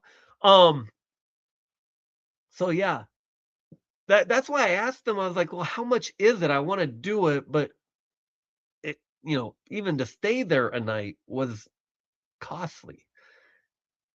And but yeah, so compared to the it's like it was a no-brainer. If you are out there, you should be doing the excursions because compared to what you just spent to be there and to get there, the cost of the excursion to go snorkeling at a cool place each day, do it. It makes, yeah. Um Paid 10,000 for Kenya, and that was extremely disappointing. I don't know. We did not pay 10,000 for the whole trip, not close. And that's for two of us for 12 nights there. But you also did your trip through a tour operator. So those are going to be more costly. We planned everything our own. We rented our own car. We didn't, we did it. We did all the planning. We found, and we are both very price conscious, like the first resort that maybe didn't have the best snorkeling water, but it was a good deal. You got there, you got the cultural experience. I'm still happy we went there. And that it was our first other than a quick night somewhere else. So yeah, well, the only place I think you would feel unsafe would be in Suva, and we drove kind of as outskirts of that as you can. That was a pain in the butt to drive through. That was when we did the road trip, we were like, "Well, let's go over here, maybe we'll stop before Suva," which is the capital on the east part of the island, mainland. And once I got in that and once we got through it, it was like I told Paul that we had thought maybe we'd go around the island, but I was like, I would rather drive around the island at this point than try to drive back through that. It'd be easier on me.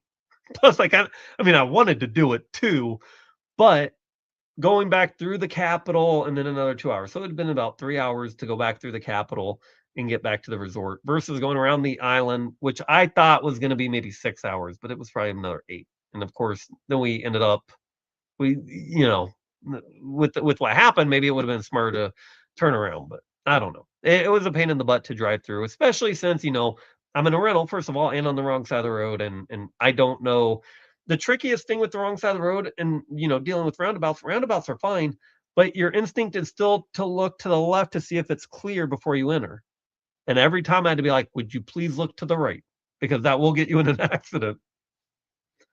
And some of the roundabouts are so small, like in Nandi, that at first you don't even realize it's a roundabout. It's like you think you're just lanes or there's a stop sign, but there's no stop sign. But yeah, there's a little circle in the middle of the road. You're supposed to treat it like a roundabout. Um, yeah, I designed it that way. I like how it cuts off right there. Okay, what else do we got here? I think that might have been. Oh, it's not on my list, but one thing because in our other live streams this won't come up, and this is one that is kind of hilarious. If you can I'm getting excited just about to tell you because Paula was like, "We are not going here. We're not going to keep going further." So when so we did Lacuri, and when we were at the first resorts, everybody's like on the Coral Coast. You go to it's an IHG property on Dinero. No, that's money. Was it Dinero? I think it's Dinero Beach, actually. I think that is right. Anyway, so we get the rental car and we know we figure out, okay, we'll probably shoot for this beach house resort. It looks reasonable and it's kind of the direction we want to go and we'll check it out. And if it doesn't work, we'll leave after a day. So we get going. I was like, okay, but I want to go. It's on the way. I want to go check out this Dinero Beach. So we're just going to go a short little adventure. People say you can go spend $50 a day and they say it's great snorkeling. You go to the IHG, get access to the beach, and it's great. So I just want to go down and see what it's like. So I turn off, like the Queens Highway goes all the way around, right? Queens or Kings, depending on which way you go. It's one paved road basically on this thing with a couple of offshoots. And so I'm like, okay, I'm gonna take us to this IHG resort just to see if it's gonna be worth it over the next couple days for us to do. I don't think it's gonna take us too long, and we got some time. And so I go off and yes, it's at first it was paved and it was going the direction of the jetty that picked us up for the boat picked us up for the first resort. It's like, okay, that was a fine road. Yeah, there were some horses on the road type of stuff. It was a little bit more rural, whatever. We can deal with it. And so I'm just following Google Maps. Now, I think Google Maps just tried to take me the shortest way. Now, mind you, I don't count this as one of the near disasters, but I think Paula might put it on that list. So once we get past where that jetty was, all of a sudden it's a dirt road. And this is where those short videos where I started talking to the horses and the goats and all those other animals out there because we're in the middle of nowhere in a rental car. Now, the one saving grace was when we got the rental car, the guy said, "What you do first is you go stop at a place on the highway and you buy a big thing of water. It'll cost you 20 bucks. I insist you do it." So we did it. And so I knew we had plenty of water in the back. We had some snacks. So actually, no, that is actually, I'm not making a joke there. I don't know exactly how it works, but you normally hear it called Queens Road, but if you go the other way or something, it's Kings Road. That's literally, like, I'm not trying to be inappropriate or make a joke or anything. It's the same road, but it's something about where you're on it and which way you're going. It's called a different thing. King or Queens. Oh. So yes, I'm if anybody's like, what a jerk. No, look it up. Oh, did it get a lot of views? So, anyways, we're on this dirt road, and Paula's like, I think we should turn around. I think we should turn around. I'm like, hey, look, the guy made me not get a car. He made me rent an SUV because he said you're going to end up on a dirt road and you'll need it. Well, we paid for an SUV. I paid to be able to handle this. So I want to see where this takes us. And so, yes, it wasn't super muddy, but there were some muddy parts. Not real bad, actually. And we're going along. I talked to the horses at first, and we kind of had a little bit of fun with that, thinking this place isn't that far. And I kept telling Paul, it's not that far. It's not that far. Up here, within a mile or kilometers, whatever it was, there's another road, and it's going to be fine. And then it's a short distance to this beach, right? It's going to be fine. Just up the road here. Just up the road here. I may have said that like 200 times. So we're on the dirt road talking to horses, and then we get to this wooden bridge. And Paula is in the right side seat to the right of me because we're driving. Well, nobody else is on the road. I'm driving on whatever part of the road I want. There was one other car. Oh, there was a couple other cars we saw in this whole 2-hour adventure. She's like, this bridge does not look safe. And within a second, I had us on that bridge. It's like, don't think about it. Other cars go on this, and it was pretty sturdy, quite frankly. It wasn't a rickety old thing, but we're in a new place. I'm like, no. And so before she could not argue, but before she could get too worried, we were across the bridge. Okay, fine. So, all right, we're almost to that other road, and it's going to get better. We get to that other road, and it's still a dirt road, and it's probably worse. Well, it's not far to the beach and then the resort, so we may as well. Hi, Linda. Good to see you. Um, and so eventually, I mean, at this point, I may have taken us 20 minutes down a dirt road in a foreign country on the wrong side of the road. We get to this beach, and then we get to, well, the backside of the hotel, but you can't actually drive into the hotel. There was another hotel, but not the hotel I really wanted. So, anyways, there's a whole bunch of vendors set up or whatever in this little parking lot, and Paul was like, "No, we are not stopping here." Okay, well, we'll carry on. Actually, we did stop at a beach where they had a horse you could ride on the beach if you wanted, and I talked to a guy like, "Yeah, can you snorkel here?" And he's like, "Yeah, you can park right there." And it was a little sketchy because nobody else around, other than the people giving massages and a couple of guys renting out horses, but we're the only tourists. So we're like, "Okay, we're not gonna stop and do this stuff today." Well, we never did go back. Anyway, so I'm like, okay, well, we're gonna go up here. We're gonna turn right. That's where the resort is. We never did find the resort. It was there. I just didn't find the right road, dirt road to get us in. I'm like, okay, I drove us a little bit further. It's gonna get better. It's gonna get better. It didn't get better.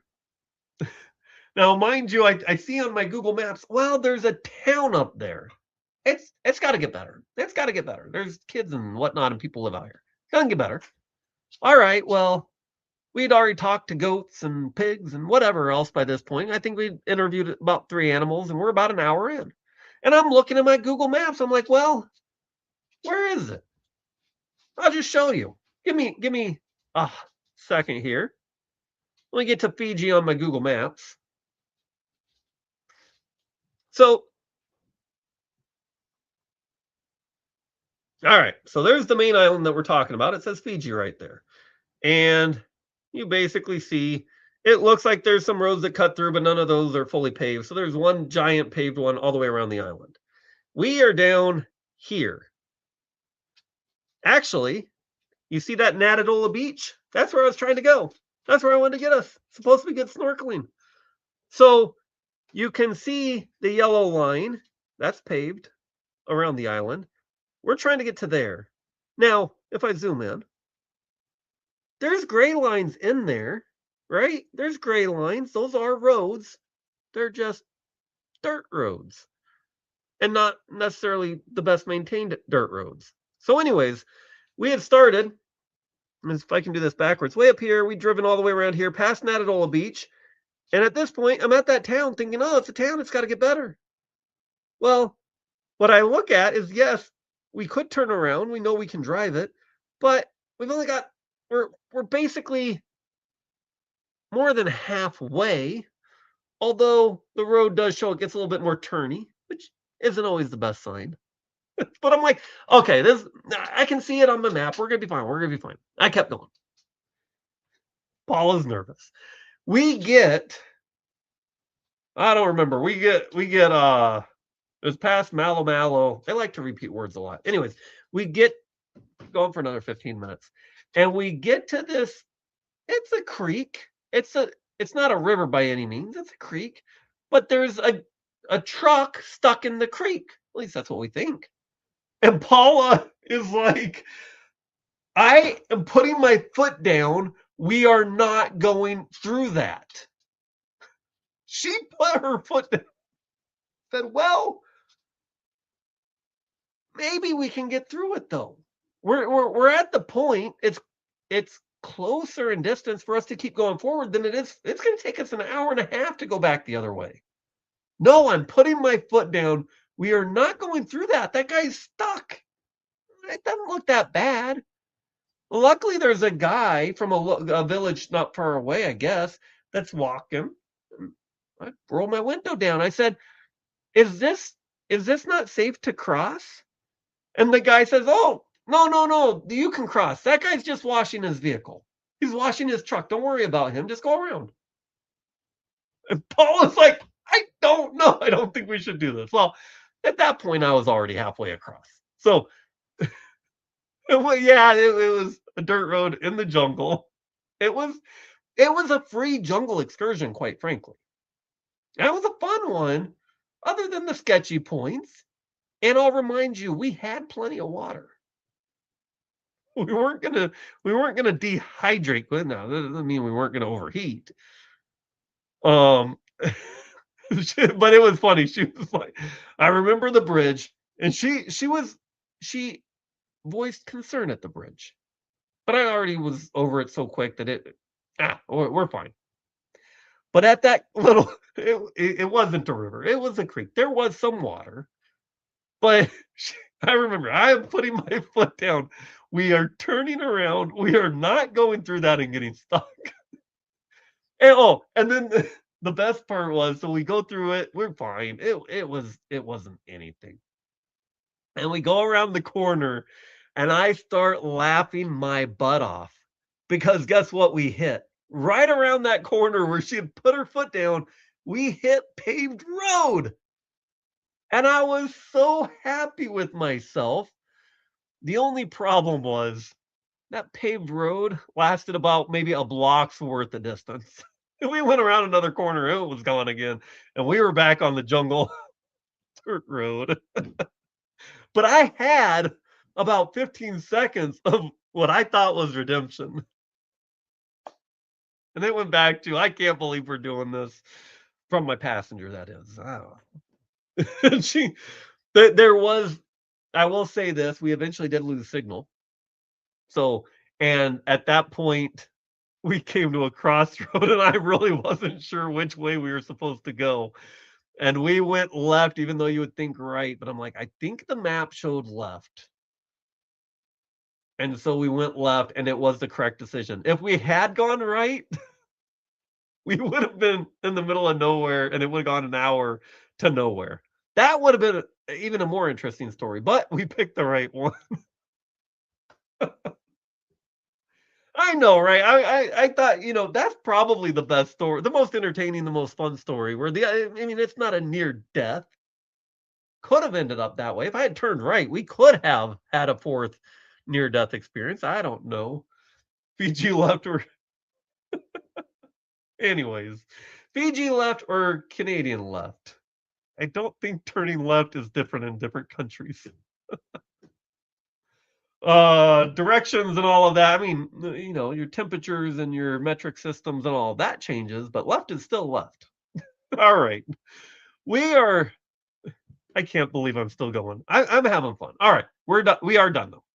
We are so thank you for sticking with me. For anybody that has actually been here the whole time. I know a few of you have. Um, so we will be on the Fiji topic. We will be doing these Sunday lives at 6 o'clock my time, anyways.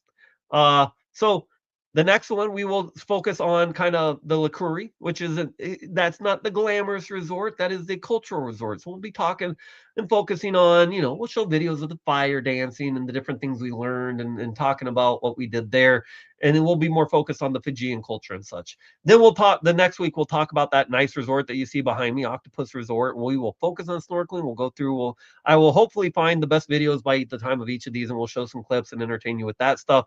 So we'll do snorkeling on Octopus, and then we'll do one more Fiji related after that. We'll talk about the road trip. We'll talk about the beach house. We'll talk about. I don't know. Like I said, the snorkeling at that one was on my phone, and that back to back case that Paula had to save me that I could still record underwater.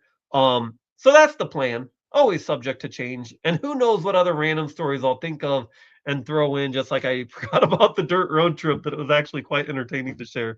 Um, don't forget the Ava Potterfield and friend, and as well as Steve. Desert Adventures in Arizona have their live streams tomorrow morning. Ava Potterfield and friends, I think, is at 8 Central, something like that. And Steve is a couple hours later. We'll say that. Um, let's check comments real quick, and then we'll wrap this thing up. What's Paula say? Jungle, yeah, jungle. Well, I think this is what I kept telling her during that. Like, she's nervous that we're going further and further into somewhere that we've got to turn around or can't get out or get stuck, and then there's no civilization around. I get it. I know that's what was in her head. But I kept telling her, I was like, do you remember Sedona? Like, where all of the Jeeps and the high raised vehicle, I took the SUV on a road that the only other vehicles were like raised up, souped out off road Jeeps. Do you remember that? This is not as bad as that. So you can't tell me when we got married you didn't think this would happen. You knew this early on that you will have some of these adventures along the way.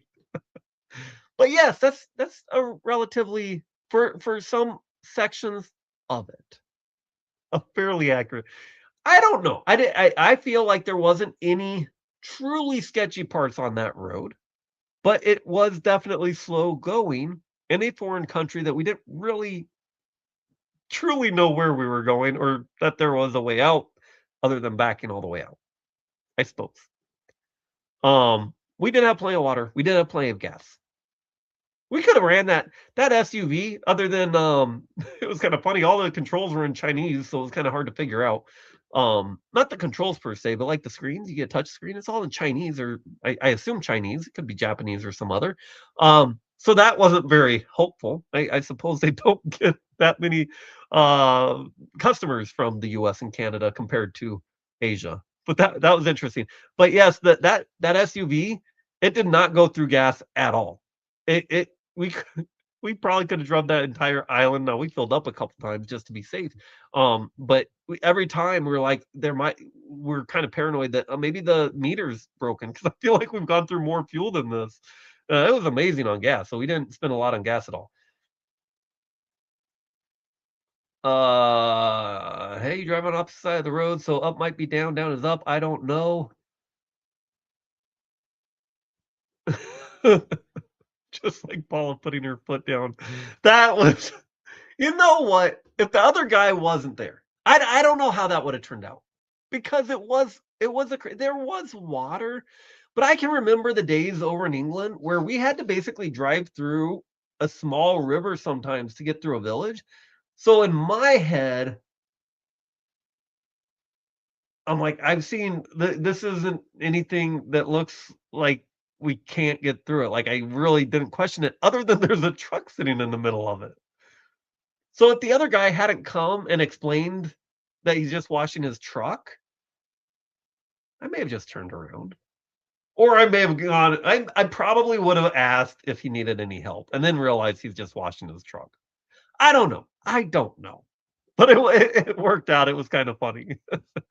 Um, and so drove some of those roads in backwoods, Missouri. Yeah, even the paved roads in backroads, Missouri can be interesting. The unpaved ones can be interesting anywhere. I've seen some ones in Nebraska in storms that can get kind of hairy, but uh no, you aren't done. Kobe is putting his foot down. We are going till midnight. And just like it went with Paula in that creek. Never lost, just an adventure, right, Lily? I agree. Not all who wander are lost, or they just don't want you to know. Paula, thank goodness you were able to single-handedly save that trip. Oh, yes, on many occasions, at least. Um, go watch your video, give you a guess. You can't guess yet. You got to watch the whole series, don't you? All right, yeah, as Wade says, everybody have a good day or night or wherever you guys all are, because yeah, he's over in the Philippines, had a lot of fun. Good night, everybody. All right, yeah, see ya. Oh, is this thing still?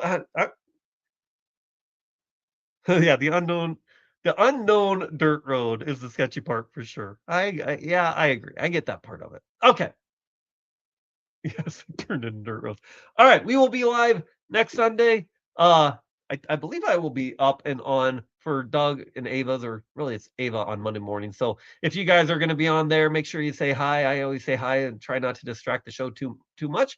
So I will say one round. What my rule is, I will say hi. People that say hi to me, I'll say hi to them back and try. But I try not to keep going on. So if I don't respond and it's not in that first group, don't take any offense, please. I Chances are I might actually be starting to work as well, even if I have it up, even if I'm in there, or I just don't want to just distract the show too much with too many hellos and that type of thing. So, all right, guys, everybody have a wonderful week. We will see you next time. Bye.